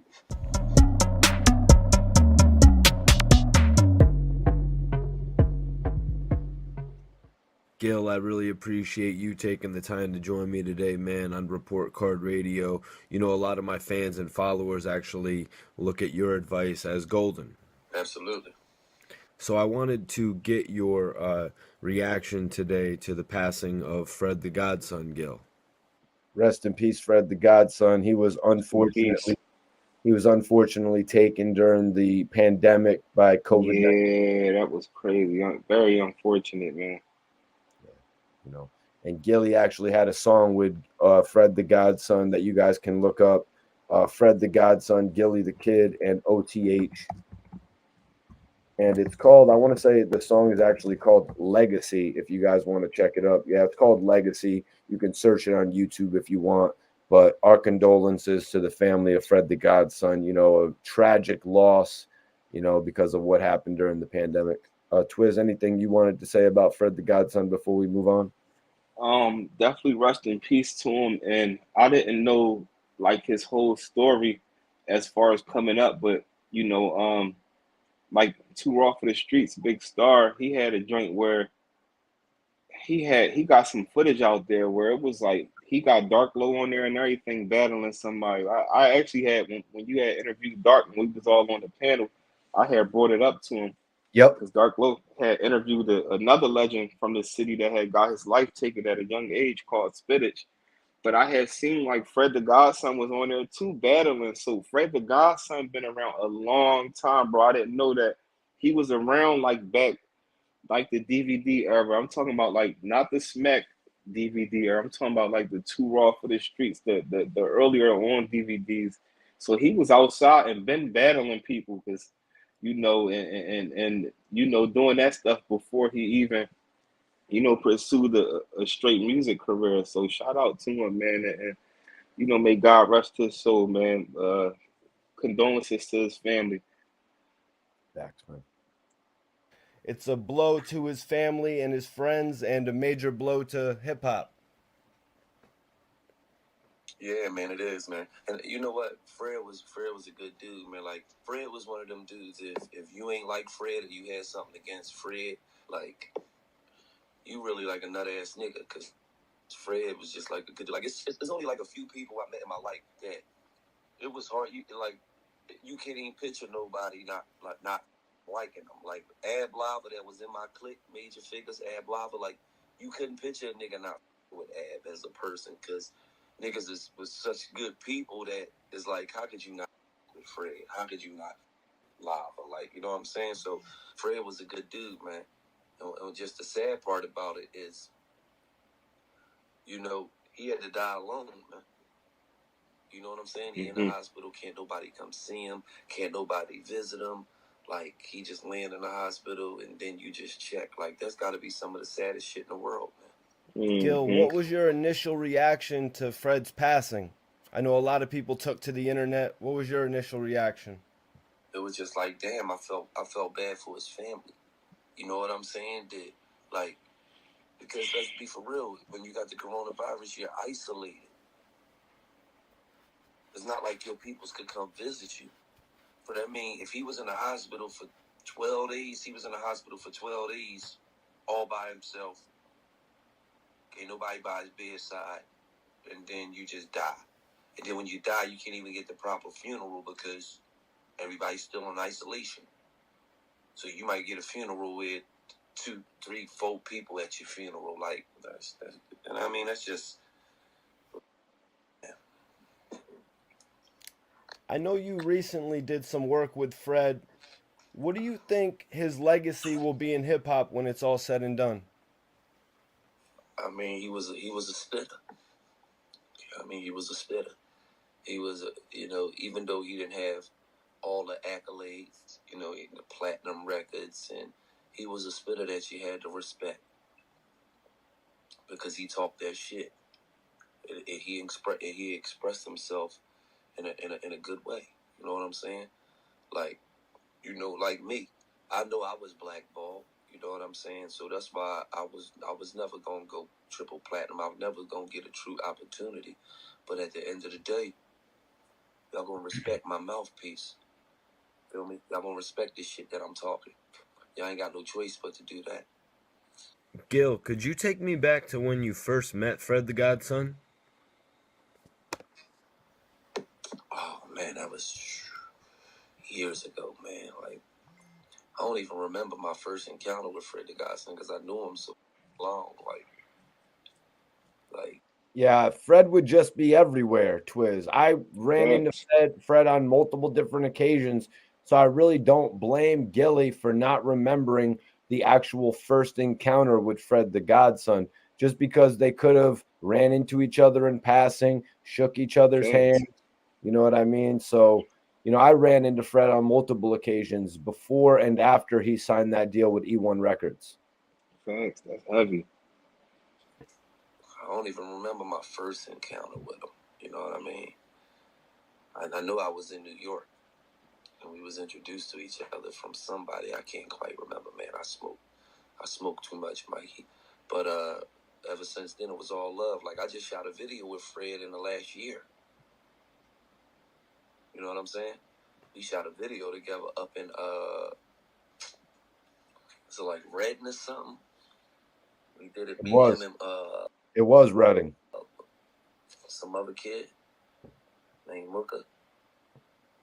Yeah, I was OTH. definitely just watching that video today, man. You know, like when you hear Fred's verses, it's just like what Fred the Godson verse was not a classic verse almost. Yeah, he was a spitter, man. He did his job very well. That's something nobody can take away from him. You know, this really hit home for hip hop. Do you think the coronavirus will have any more hip hop casualties? Well, I pray it doesn't.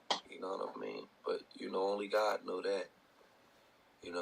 Everybody got, God got a plan for everybody, and once His plan is in place, it ain't nothing we can do about it. So, I hope don't nobody else die.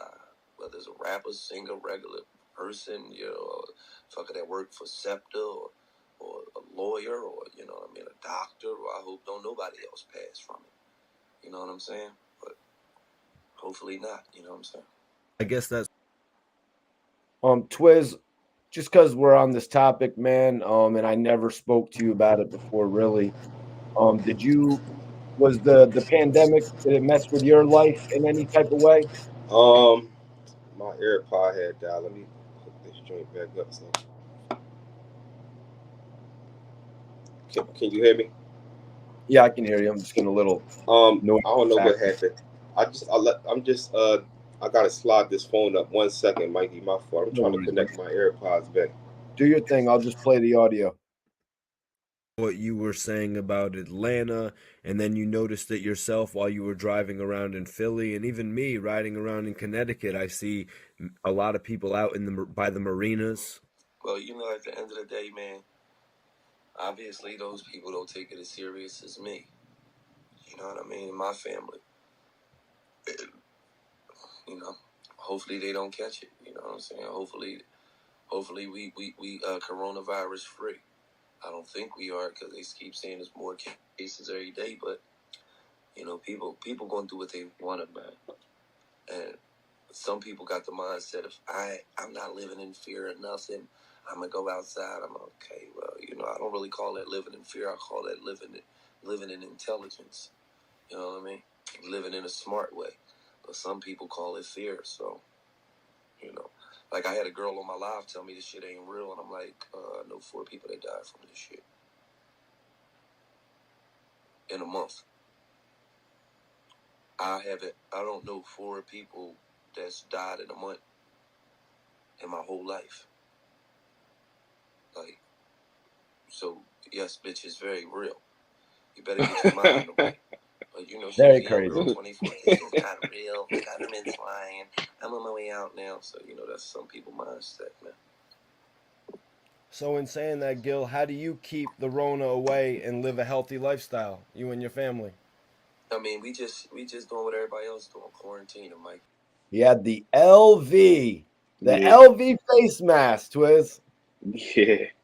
I remember people was getting all, you know what I'm saying, turning that to a fashion. But the thing with that is like, you gotta wear that joint, like them joints hold germs too, man. So you be out there trying to look cool and all that. It's nothing better than those disposable masks. You want to keep them joints switched up. You know what I mean? You don't got yourself a poo shiesty, Twizz? Yeah, I got a shiesty. I got a shiesty in here right now. Need I'll to pull get it one out of if you want me to. I need to get one of them joints for the next live. Yeah, I definitely got my shit don't shiesty. jump up on us, man. I can respect that, man. I can respect that, man. It's good to actually get to talk to you, because Philly is a frequent spot for me, so it's kind of hard for me not being able to come to and from Philly. All right. Yeah, Philly, like I wouldn't say your second home. I would say probably your third. Because of Florida, right? Miami's your second. Facts. I know you, Mikey. All right, Gil. So that's what I was kind of asking you about, Twizz. Like when the pandemic happened, it stopped me from moving around all together, going to New York, going to Massachusetts, going down to Florida, coming to Philly. You know what I mean? So we had to pick up what we're doing right now over the internet. I mean, in some ways it works to our That's a advantage. fact. You know That's what I a mean? fact. How did it affect you, Twizz? I personally didn't have any passings in my family. really affected me was my ability to work. That's how it really messed up my everyday life. It was the same with me. I didn't lose like no immediate family members or no no close friends from it. But we just, like you said, you had to relearn how to do everything. Like, you know what I mean? You wasn't able to go out on that road, you know what I'm saying, and get that footage how you was always able to get, but you found another lane, which ended up convenient because sometimes you know how it is when you out here, Mikey, and you meeting up with a guy, he might be an hour and a half late, you here waiting, and you know what I mean? There'd be a bunch of stuff that come with that. Might never show And up. yeah, that too. That too. Otto! Yeah. Yeah, so we just found ways to work around it. But when it first hit, yeah, it's like we had to learn how to maneuver again. You know, certain stores was closed. It was like, damn, bro, like we couldn't do nothing.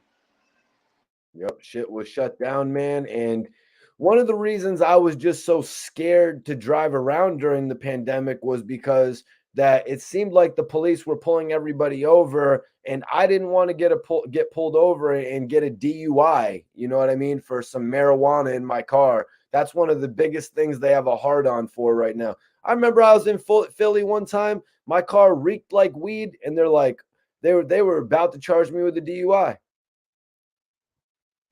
Yeah, you got them cops. Them cops be, you know what I'm saying? You might have certain ones that don't care, but sometimes around that time, they was looking for stuff because it was so empty on the streets. They couldn't just pull a regular person over for speeding. So if it wasn't like a real crime that they was coming out to get, they would try to get whoever they can catch that's out traveling, you Yep. know, for whatever type of tickets or whatever Out of they could state hit license somebody with. plate. That too. You automatically on the radar. It's like going to Jersey with a PA tag. They pull us over quick, or out New York with that PA tag, Yep. you know. That's why I didn't want to go down to Miami, because I heard that they were doing checks.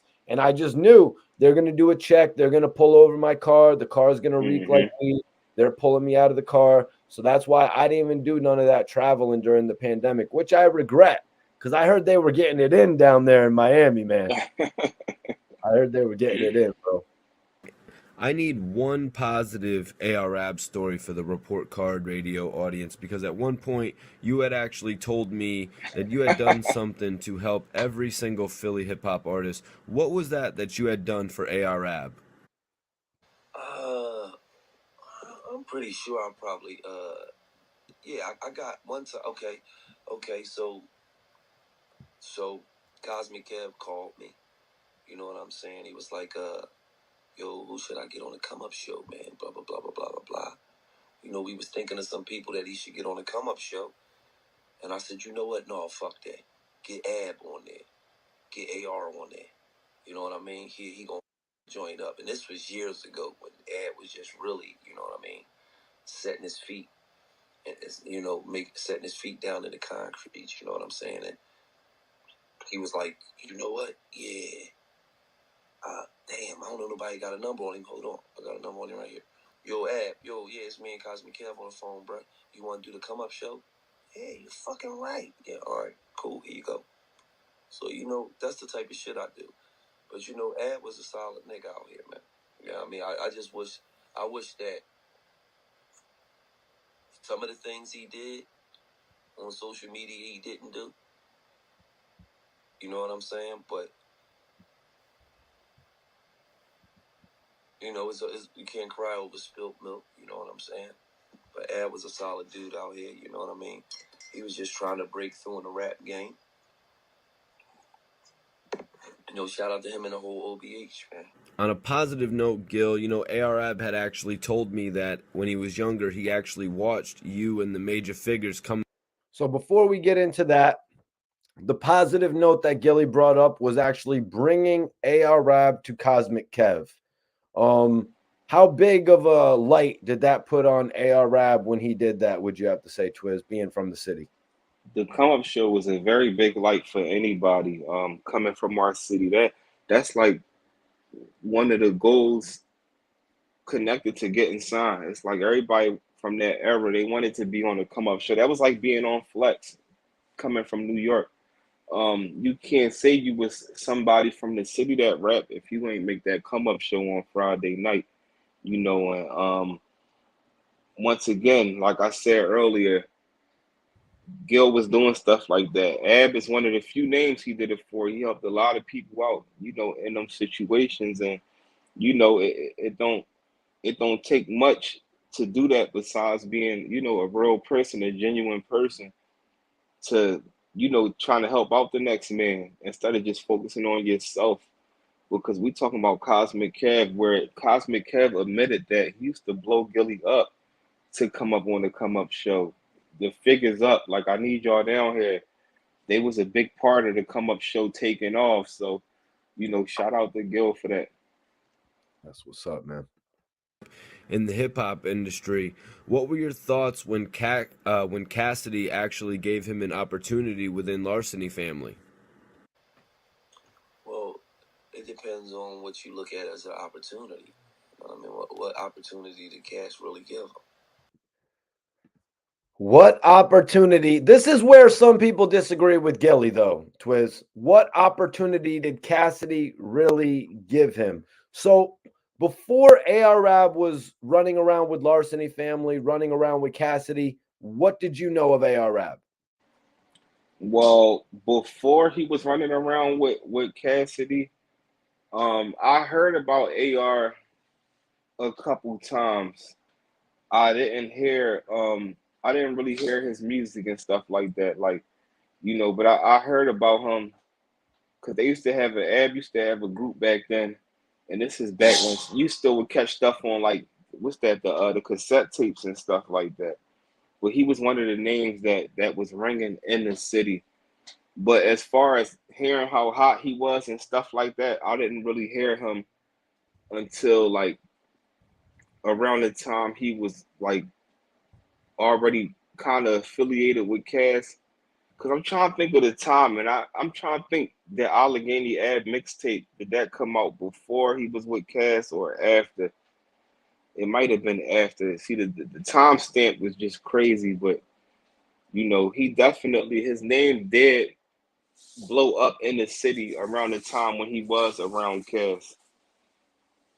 So let's get back into this. And everybody in the chat, you guys can voice your opinions as well. If you heard of AR-AB before Cassidy or after Cassidy. You know what I'm saying? I can't. See. It depends on what you look at as an opportunity. I mean, what opportunity did Cass really give him? You know what I'm saying? I can't say I gave you an opportunity. We just was hanging together. I don't know. Do they got a bunch of music out? Well, I mean, they did a lot of freestyles together on that same platform, the Cosmic Kev platform. I mean, but that's Cosmic Kev looking out. You know what I'm saying? That's a difference. You know what I mean? Like every interview I see. Do you agree with that, Twizz? With what Gilly just said? That's Cosmic Kev looking out. Yeah, Cosmic Cav did look out. You talking about like with the Cassidy freestyle and all that? Yeah. I mean, I'm not gonna say that was Cav looking out. I'm gonna say that Cav probably wanted Cassidy on that come up show. I doubt Cav was like, Cass, bring up AR and everybody like that.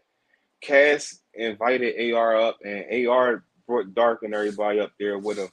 So I don't think it was like he was like bring everybody up here. So I think Cass looked out for that specific joint right there. Word. With AR-AB after Cassidy, he basically said Cassidy was trying to play him.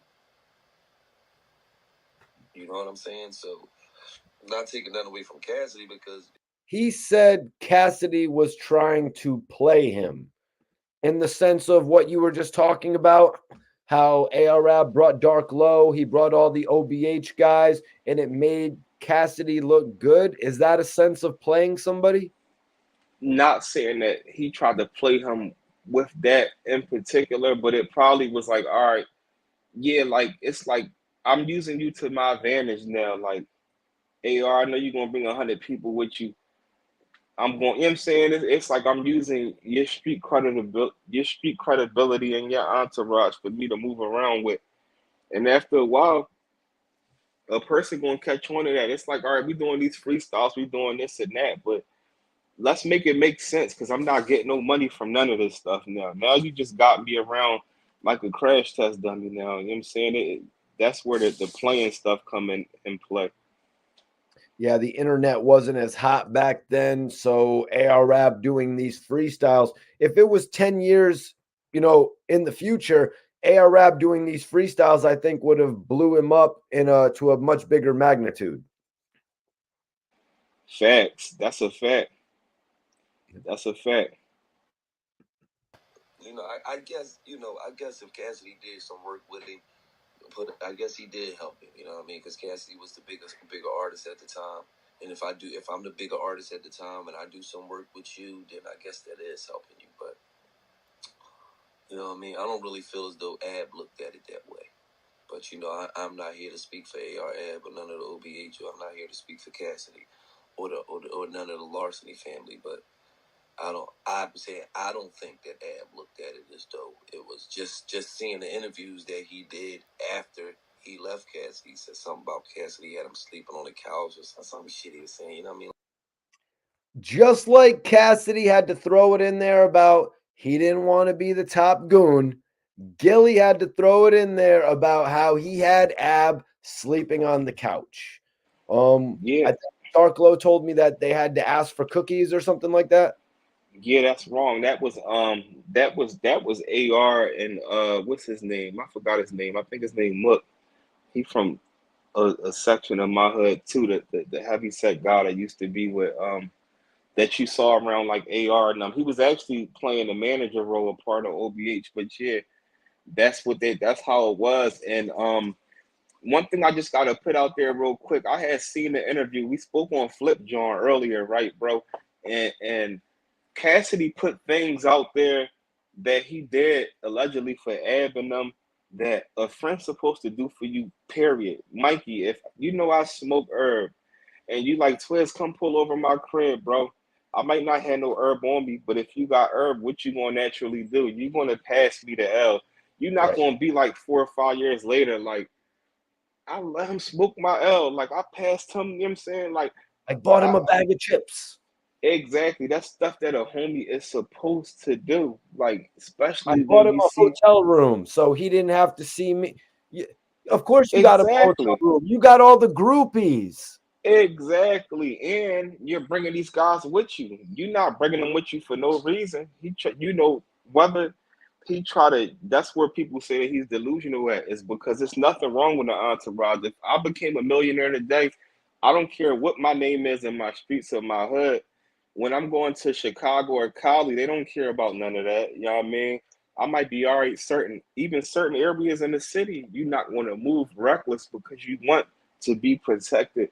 It's nothing wrong with being like, I was $1 million guy. Of course, I'm going to have my guys for protection. The toughest rappers say that. It's just about being smart. It don't discredit you as a man, but that goes back to me saying earlier on how Cassidy could never do no wrong, and everybody else around him is the ones that's tripping. And then you ask this question to Gilly, Mikey, like we talking about Gilly, somebody that Wallow gave him the plan, but he masterminded. Like he put these rappers on and kept them organized. He kept Dutch and Spade and bumping all of them. Like we gotta push. He made sure they all got their deals. Like everybody won. It was nobody from major figures that was just around and not getting paid for nothing. You know what I mean? I never heard nobody from the figures talking about Gil burnt them or Gil had them asking for a bowl of cereal out their fridge. Like that's not how you do people, man. Facts, man. I don't really think he looked at it like that. I think he looked at it like, okay, I hung around Cassidy. I might have learned a lot of things about the music industry. Let me go apply it to my real life now. So, Gilly, I want to ask you, really, I got to ask you, being the king of Philly, I wanted to speak with you about the online attack and the Philly, even people from Philly saying that Darklow is a snitch for the conversation that he had with the feds. Could you speak on that? Now, before we get into that, Twizz, has all the talk of Darklow being a snitch kind of washed away with him getting 7 years in jail?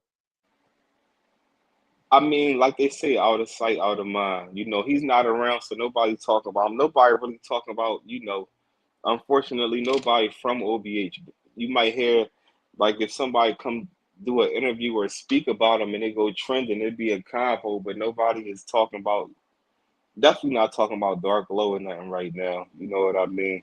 Don't nobody even know his state, because last I heard he wasn't doing too good, but obviously they giving him the treatment that he need inside the prison that he in, because I didn't hear nothing else about his health doing bad where in the jail that he at. So Yeah. Kind of crazy that nobody's talking about him, but sometimes when you get these bad stigmas around you, it'll force people to talk about you a lot less. Because, you know, there are a lot of people out there talking about AR-AB, but he doesn't have none of those, you know, none of those type of theories attached to his name about, did he snitch? He talked to the police. Why did he have a 3-hour conversation with the cops? And, you know, back when, before all of this stuff, before everybody had got locked up, before the allegations of Dark snitching or giving too much information in the interrogation room, Dark was like the hottest dude in the whole team, bro. Like it was no disputing that. Now his characteristics and how he carried himself and how he talked to what happened in those allegations around his name, it's going to affect his career for the streets, for the people that's from Philly, for the people that's from the inner cities. But he's still going to have a fan base. But a lot of the guys that's really in the streets, they're not even going to be wanting to listen to him no more. You know what I mean? Just because that was anywhere surrounded near your name. That's just how it go. Yeah, before I get into too many Dark Low questions with you, I think I'll save that for our AR-AB watch along in the future. Okay. But let's see what Gillie Da Kid has to say about Dark Low here, man. I don't know if you've seen this piece. Any prediction about what Gillie Da Kid might say about this? Being that Gillie's the king of Philly, I had to ask him. I think I remember it. I don't want to spoil it, but I think, you know, he didn't give no answer to it. I don't want to say what I think he said, but I think that this is the joint where it was like, I don't want to answer this, so I'm going to respond like this. You put him on the spot right there. I did. Yeah. He could have went in on Dark Low. Dark Low was allegedly dissing Gillie back in the day. But that was on the strength of OBH, though. Like, Dark never had no issue with Gil, but it's no mystery on how AR and you know, Moss and them was like going at Gil one day, the next day they like, oh, he cool, and the next day it's like, oh, we run this. He don't be out here. The next day it's like, oh no, Gil a good guy. So at the time when Dark was dissing him, I think that was just for him being under AR and them funnel. And once again, that was another altercation with the King of Philly where they had got offended because he was still saying the King of Philly, and they like, we are Philly. So yep, when it kind of became evident that Gillie Da Kid's music wasn't taking over like that. You know what I mean? Exactly. It was kind of similar with you know, when Math Hoffa got kicked out of the battle rap. You know what I mean? When he got kicked out of the top league. And then it was like he had to find himself all over again. When Gillie's deals didn't work out with Jay, Lil Wayne, or 50, he had to find himself again. And I want to say one thing real quick, Mikey, for you running back. You showed a lot of love to Gillie at a time in Gillie's career where nobody was showing him love. These exclusive interviews that's hitting all these numbers, this is way before $1 million worth of game. This was at a point where Gil didn't even really probably know what his next move was going to be. You know what I mean? Wallow wasn't home, nothing like that. You know, none of these deals, nothing came at him. This was after the Vin Rhames movie deals and all of that. As you see here on there, he's sipping what? A Marathon clothing joint. This was right at the Nipsey pass. Today, you see him, he gonna have $1 million worth of game. You know what I mean? So times didn't change. So a big salute to you because you showed Gil a lot of love, man, for those back-to-back interviews you was dropping for the streets at a time where his, you know, career was like stagnated, whatever the word, where it was like pause, you know what I mean? So yeah, I really appreciate Gillie for acknowledging that as well when he said Mikey T messed with me when I was popping, when I wasn't popping. Facts. I really appreciate Gillie for acknowledging that. You know what I mean? And I'll just say, you know, all the trips that I made in my career to do all these interviews, they were worth it. You know what I mean? To get us to where we are right now today. But let's get into this, man. Let's see what he had to say. Let's see what the King of Philly had to say about Dark Low. Man, you know, at the end of the day, man, Dark Low got an ongoing case, man. You know what I mean? I don't know if they went to trial yet. I don't know. So for me, man, that ain't really none of my business. You feel what I'm saying? So, you know, I don't really get into that, Mikey T, man. One thing I do, man, I just do what I do. And, you know, and I stick to what I do, man. And Dark Low's case, it did not go to trial. It was just he pled out because they said plead out to writing the threatening letter and we'll dismiss the gun charge. And then they ultimately sentenced him to 7 years. So he didn't actually go on trial. Yeah, that was crazy. You know, I don't think he went to trial. Yeah, he didn't. He definitely didn't go to trial. And that was crazy, bro, how that whole joint went down. Especially when you're dealing with them letter boys. They be wanting that. Like, well, you had that strap, bro, we can give you, like, the feds knock you on your head for a burner. They be like, we'll give you 3 years for every bullet that's in that joint. You know what I mean? They'll roof you for a burner alone. But, you know, this joint played out crazy, though. How much longer do you think Dark Low's case would have played out if he took it to trial? If he took it to trial, he probably would have just been getting sentenced like not too long ago. They stretch it out. They want all the evidence and everything. When you go to trial, especially with them letter boys, they want to nail you all the way. So they gonna scoop everything and add more probably on top of what they already had him, you know, for and stuff like that. So he probably would have been getting sentenced probably within the last year or so. I wonder if he would have actually been if he would have actually been allowed to stay out on house arrest while his trial was playing out, or if he would have Yeah, just never been given the compassionate release. I think probably a percentage of them giving him a compassionate release is probably because he ain't had no issue with pleading guilty anyway, probably. Like, I'm pretty sure they probably talked to him behind scenes You're because right. it seemed like his mind was already made up how everything. Because even when he was on house arrest, if you remember, he already knew what was going on. Like, he knew what the outcome of the case was. So, his lawyer, whoever, they talked to them folks already. So he knew what he was dealing with already.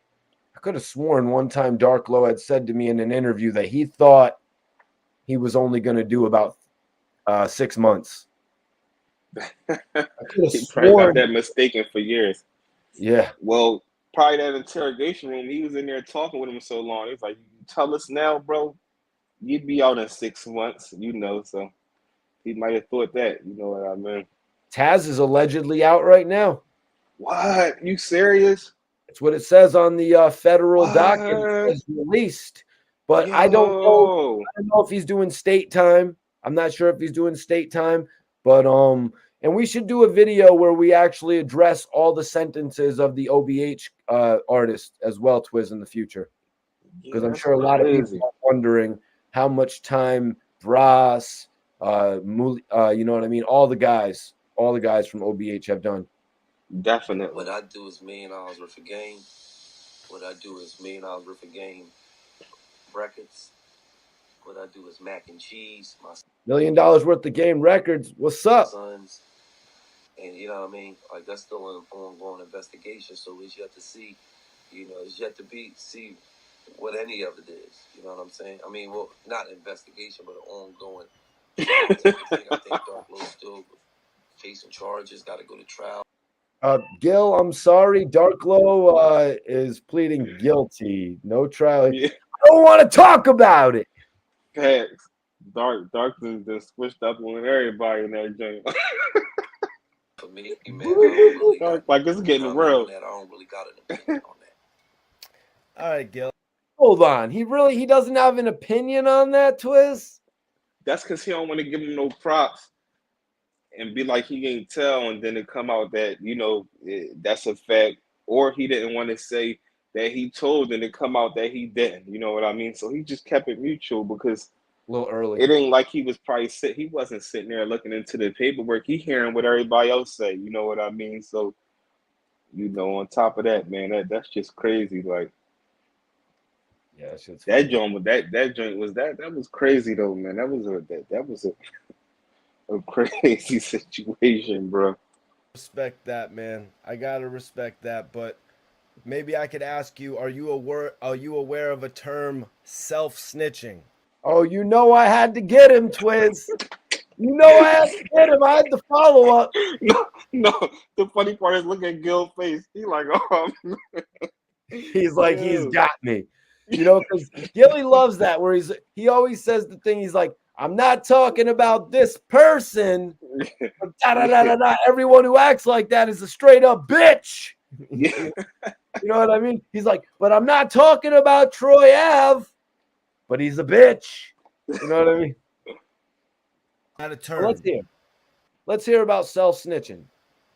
Yeah, snitch on. But first of all, any that get locked up, we see self snitching on First 48 every day, and they get locked up and they say, "No, it was me, such and such and such and such in the car." That's self snitching.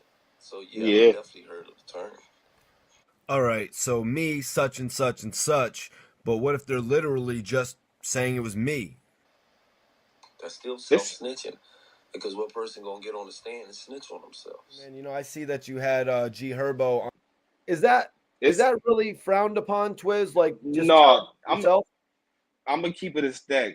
That's a little overrated, and Gil got to be more clear. Look at it like this: if I'm talking, let's just say I'm on this interview right now, and I'd be like, you know, I got the trap jumping, bro. Like, you know, this is what I do. Like, ask anybody from Diamond Street to Germantown Ave what Twizz do out here in these streets. And then I get locked up, you know, and that's part of the evidence that's self snitching. But if my crib get ran in right now and they recover 3 guns and work, and I'm like, that's mine, like that's my stuff. Like, you know, I got my wife and my kids in there. That's not self-stitching. That's standing up for what you do. If me and you driving in the car and I got a Mac 10 under the seat and 3 ounces of something in the car and we get pulled over, I'm not the type of guy. I'm not gonna let you fall down for that, knowing that you don't got nothing to do with none of that. I'm gonna stand up. I'm gonna just have to deal with this case where some people won't say nothing. You know, we both going, and I'm like, no, Mikey don't got nothing to do with that. This all mine. Do what y'all gonna have to do. And I'm gonna have to take that on the chin because now I put you in harm's way. If you put somebody else in harm's way from the crime that you do, I think you are responsible and reliable to tell that that is yours. That's not self-snitching. But if you talking all through the internet and you're incriminating things and now it get crazy, that's when, excuse me, that's when you can mention self-snitching. You know what I mean? Now, what 50 Cent was doing, he was talking about crimes he had committed in the past that he was no longer involved in. And AR-AB, when I had done that first interview with AR-AB, it seemed he was doing the same thing, having just come home from a 3-year stint. All of that was behind him, so now he could talk about all that. That's the point that I'm trying to make there. Facts. Now, can you hear me, Claire? Yep, I got Yeah, I you. had a call had just went through, but yeah. So basically, with that is,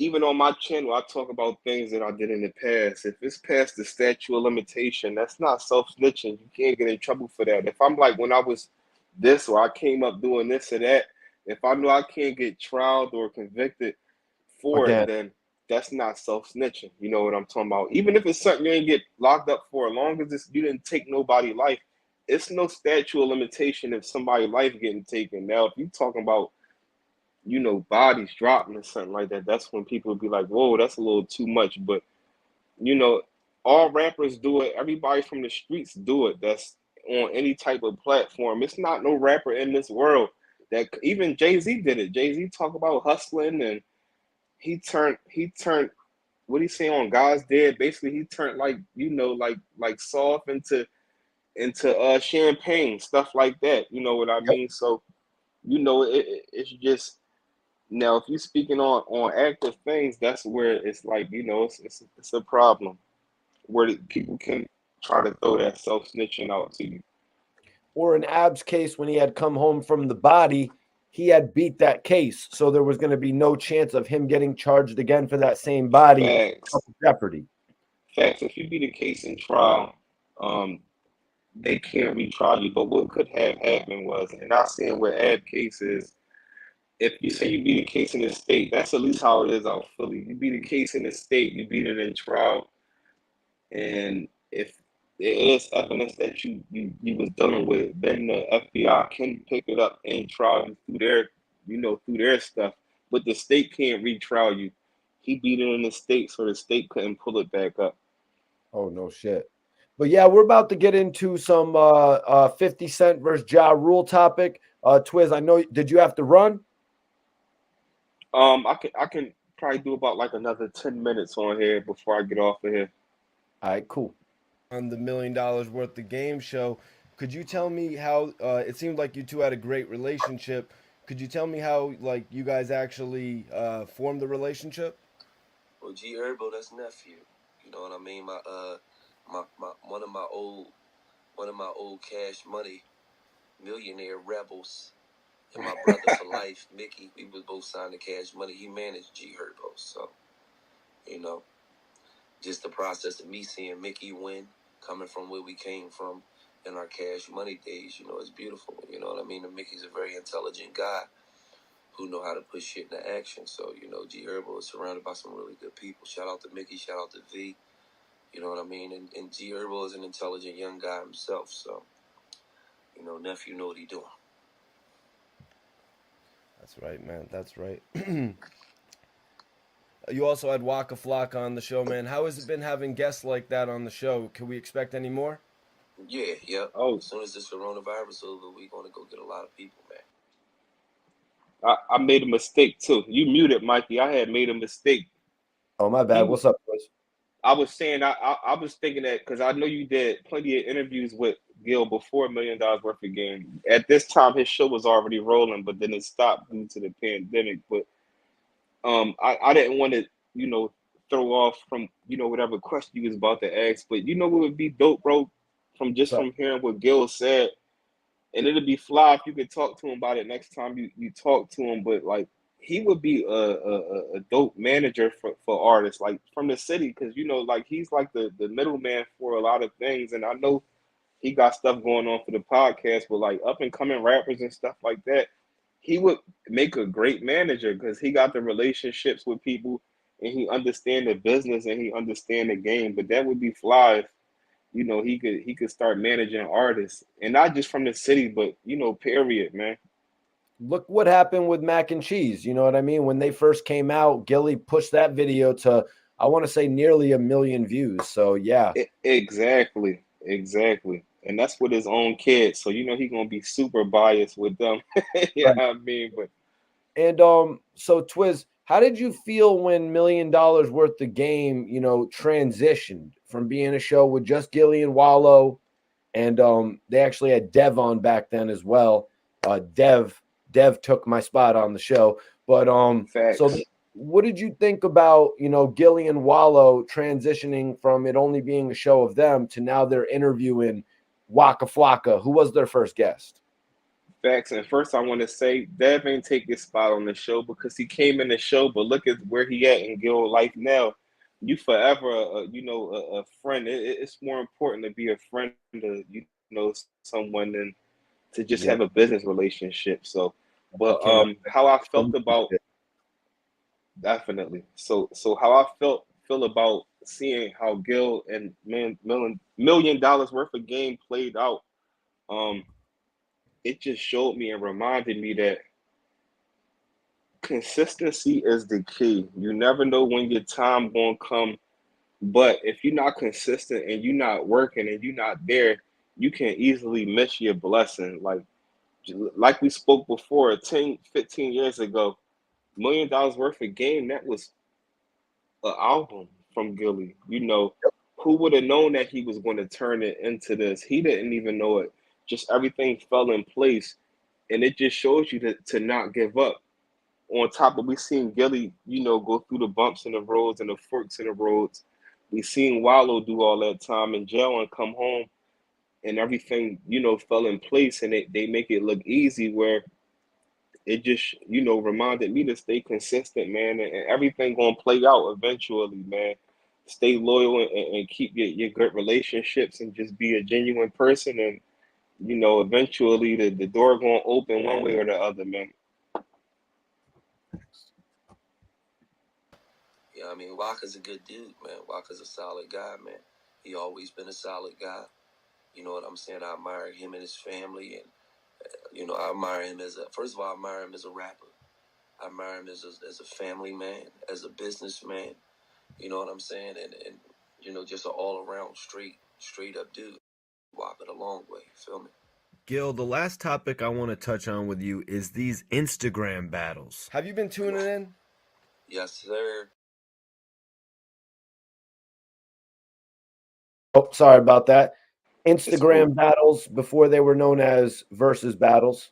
Mm-hmm. All right, so I want to ask you, Gil, what's your thoughts on? There you go, Mac, right here, Mikey. Say what's up. Salute, Mikey. Mac. He's a big time. He's a big time. Yeah. Yo, Mac, let me get your take right before we jump into this next exclusive, man. If it was an Instagram battle, 50 Cent, Ja Rule, who's taking that one? Who y'all got in the chat? Twizz, was I a little off base asking Gilly's son about that? Well, you could have been because he a young boy. Yeah, I mean, he might not have came like he from the you know it's a different era of music he came up under. You know that's like our generation right there. Like when it comes to 50 and Ja Rule, so he probably gonna automatically say 50 because he know where 50 stand at today. For the younger guys, they gonna be like Ja Rule, like who is he? Oh that dude, like you know they didn't really get they wasn't there when Ja Rule was that guy. You know what I'm talking about? Yep, he was probably literally like born. I'm not sure the exact year of you know when Mac and Cheese were born, but they were probably born when Ja like Rule 2000. Yeah, you know, and Ja Rule was in his height in 2003. Mm-hmm. But let's see what he says. 50 Cent. Yeah. Right, 37 Max says 50 I Cent. knew it. Who you say? I say maybe 50 Cent. I thought you. But Ja Rule, like you know how they play the songs back and forth, like how 50 Cent. Yeah, 50 Cent. I mean, but Ja Rule, he's standing on it. Ja Rule song, but I think 50 Cent though. Mac is cool as hell. Just because 50 gonna come more on street shit. You know what I mean? I thought he meant like box match. No. You know, and on street shit. You think street shit is really what's going to win the verses, though, Twizz? No, I don't think so. What I can say is it would be a dog fight, and what I can say is I think 50 would have been more scared for that verses than Ja Rule because one thing about 50 don't want that L next to his name. He don't want to be no loser. He want to win at everything. He used to be dominant on every beef, every back and forth. So it would have looked crazy if he would have went in the verses with Ja Rule and would have lost that joint. Like he would have been upset. And you know, Twizz, one of our most popular videos. Do you remember one of our most popular videos? The Dipset versus Locks versus Recap. 1,000 live viewers, Twizz. Yeah. You know, these versus battles have just become all the rage. But that's one, you know, they're talking about 50 and Lil Wayne right now. But 50 and Ja Rule's never going to happen. I don't think they could get them on stage together. 50 and Wayne, would you even want to see that? No, I wouldn't want to see 50 and Wayne. I would not want to see 50 and Wayne. Young Jock made a point. Wayne has a lot more hit records than 50 Cent. Wayne would smoke 50 on the verses. Yoda, I think, sorry if I'm butchering your name, says 50 can play Get Rich or Die Trying and beat Ja Rule. No, but the only thing is Get Rich or Die Trying is a great album, Yoda. It's a fact, but we have to think of the length of the dialogue. You know what I'm talking about? Like Ja Rule. All right, so Ja Rule probably Ja Rule can go longer than every track on Get Rich or Die Trying, but Get Rich or Die Trying for the streets is better than every album that Ja Rule dropped. Like I'm talking about for the streets, like you know what I Nearly a mean. But perfect album. It's probably exactly, nearly a perfect album. Is there a it track on is. that album you don't like? No, that's a playthrough album right there. But we talking about a verses. We not talking about the streets or the hood where you got mixed crowds in there. You got women. You got, it's a bunch of different people. It's not a venue full of street guys in there. You know what I mean? Even though 50 got Jones on there like 21 questions, man. I don't know, man. I can't even just to think of it like that would be crazy. I'm not going. I can't really. That's a hard call right there. So let's see. Ja Rule has Holla Holla. And I'm not sure if he has anything else from his debut album. Maybe Kill 'Em All with Jay-Z, but I doubt that's playing. You know I what I think mean? I think they OD on the verses too much because now that everything is how it is now, when somebody do have a verses, people don't even care no much. It was certain verses like Jeezy and Gucci, man. They should have did that later, like around now, to keep that attraction to the verses. You know what I mean? They did a lot of heavy verses too early. They like OD with it. It was verses after verses. Them Yep. verses should be like a boxing, like a pay-per-view match. They Yeah. was doing too many Sell of it them. $50, $100, whatever they Exactly. do. Exactly. They was Sell jamming them them too together. much together. Exactly. So Because that's I why think 50 doesn't seem to see much interest in it. Because if it's not coming with a check, you know what I mean? exactly. So what they should have did was they shouldn't even have reached out to Ja Rule. They should have reached out to 50 because they knew that Ja Rule was gonna need the bag. They should have pulled 50 in that room. How much would you want to do a versus with Ja Rule? And they I should. don't know if there's a number on it, bro. I don't think he says you $5 million. I don't think that would But be enough for him. 50 is such a businessman where they could have gave him Percent? money and stock into versus a percentage of stock, a percentage of the Yep. stock of versus just for the shock value, and then on top of that, they can have it to where you have to pay to watch it. You're not watching this on Instagram or nothing. You want to see this, you have to pay per view it. And they could have did it to the point and set it at a price where they would have got their bread back. Who knows? I mean, you know. So I think Holla Holla is beating Wangsta. What do you think about that one? Holla Holla or Wangsta? Because somebody says I 50 think beats sound off way too much. After Wangsta, it's over for Ja. I think I Ja think might have him on the first one. I think Winston, Mikey, I think Winston played a big role in the streets. Like that Winston stuff, it was big. Winston was big. Like, Even girls you loved it know, too. yeah, Winston was a big track. Winston was like grinding, like, with the clips. Like it was that joint was just like it was a staple. I can't I remember. downplay Winston. I think Winston is better. Winston is better than Holla Holla to me. Holla Holla is more of a commercial style, something you hear on the movie or something. Wankster was like, oh, you ain't no G, you a Wankster. Like he was really running with that. Like this dude was a Wankster. If Ja Rule started with Holla Holla, 50 came with Wangsta, people would be like, oh, he's corny. They'd be like, 50 got him on this one. So yeah, you're right. Yeah, Wankster would knock Holla Holla out the box.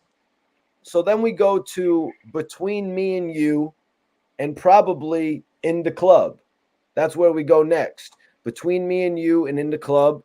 Ja Rule then has Put It On Me, which I think goes against 21 Questions, if I'm not mistaken, unless you're going to do Many Men or something like that. But Ja Rule has some records here on his second album, Rule 336. He's got I Cry. Do you see I Cry playing in verses? Do you remember that one? Nah, yeah, if you play I Cry. Cry, it Mikey, it would have to be fake rain falling from the sky. You know what I mean? He gotta come out, it'd be a whole joint. I I don't know, man. Like Ja Rule got some joints, but 50 got some joints too, man. It's just a hard call. And just the time and the day that we is, and we was younger and we listened to all of this. It's songs that you forget. That's what I used to like about the verse. It's like, damn, I forgot about that joint. Like, and that joint just hit different. Unless, but one thing we got to remember though, 50 stage performance is better than Ja Rule's, I think, bro. Like, I think 50 energy on the stage might be better than Ja Rule's, man. Like 50, Ja Rule and Fat Joe, like, Fat Joe, to me, his stage presence ain't, it's not like that. You know what I mean? With 50 stage presence, bro, You meant is Jaws? no, Ja got good stage presence, but I'm just saying 50 stage Oh, Fat presence is, Joe's. Fat Joe's yeah, stage presence wasn't there, so Ja Rule was yeah, able to overtake him. exactly. On top of Ja Rule, music was better anyway. Yeah, I mean, That's but what Fat his, Joe tried to do, a little bit of the street stuff that Gilly was talking about, I think. yeah, but it looked fake. It looked like it, you know what I'm saying? Like people ain't, you know, even Ja came with the everything that hit. he tried. Yeah, exactly. And he had the energy, like how Kiss had that energy when Kiss was rapping against Dipset. The energy, this is a performance. That's like trying to get on the stage and play with Busta. Busta will smoke somebody just from stage and performance alone. You know what I mean? Busta performance and energy, it matches his music. Nobody wants to mess with Busta, man. I heard Nah, nobody want to mess with Busta. T.I. was What? looking for opponents, but they Yeah, brought up Busta. I don't hear T.I. talking now. yeah, like Busta will pick T.I. up by his ankles and turn him upside down and drop the change out his pockets on the stage, bro. Like Busta is too much. But yeah, man. So Twizz, I really appreciate you joining me for this conversation, man. For sure. I appreciate you having me. But I want you to basically, do your drop, let everybody know where they can contact you. If anybody wants to follow Twizz, I got his Instagram pinned up in the chat. From there, you can find his YouTube channel in his bio. Twizz. Shout out to everybody, man. Much love and respect to my brother Mikey T, the movie star, man. It's SV Twizz, the Hood Blogger. Y'all can find me on YouTube at the Hood Blogger. Make sure y'all check the channel out, man. Instagram _Twizz215, man. But y'all know how we carry it, man. It's Report Card Radio, La Familia, man, for life, man. Most importantly, man, always a big shout out to my brother Mikey T, the movie star. Make sure y'all stay tuned in to Report Card Radio, man. This is where it's at, man. You know what I'm saying? We talk to the streets. We the true hip hop heads, man. That's how we carry it. And Twizz, let them know what you got out right now, what you got coming in the near future. Yeah, man. I just right now I got a couple blogs out right now, and I got a film that I'm about to start shooting. You know what I mean? Within the next month or so. Um, it's definitely on the way. Just stay tuned. It probably is not going to be getting dropped on YouTube immediately, but that's on the way. But other than that, stay posted. I got a film out already. It's called Torn Apart. You can just type in Torn Apart, SV Twizz, Torn Apart, the Hood Blogger. Check it out. It's not your normal hood film, man. It's about some, you know what I'm saying? It's about like real life things that's going on in these streets, man. I got my brother Vodka on there. If y'all familiar with, Vodka from Philly, you know what I mean? A rapper from the city. And this next joint gonna be way better than that, man. So just keep your eyes open. I got some exclusive interviews on my channel, man. Just check it out, man. I got blogs on the city, and most importantly, I give my opinions on situations that's going on, man. So just make sure y'all tune into the channel. Once again, YouTube at the Hub Blogger, Instagram _Twizz215, and that's just how we carrying it, man. Salute to the real, salute to everybody in the chat.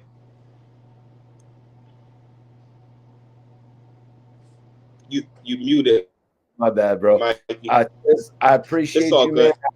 Enjoy the rest of your day, G's, and we'll be tapping in very soon. You too, Mikey. Much love and respect. You already. Peace, brother. That's my guy, SV Twizz, right there. Appreciate him for joining me for this live podcast today. Actually, an exclusive watch along from one of my past interviews. Yeah, man, I see y'all talking in the chat about the verses.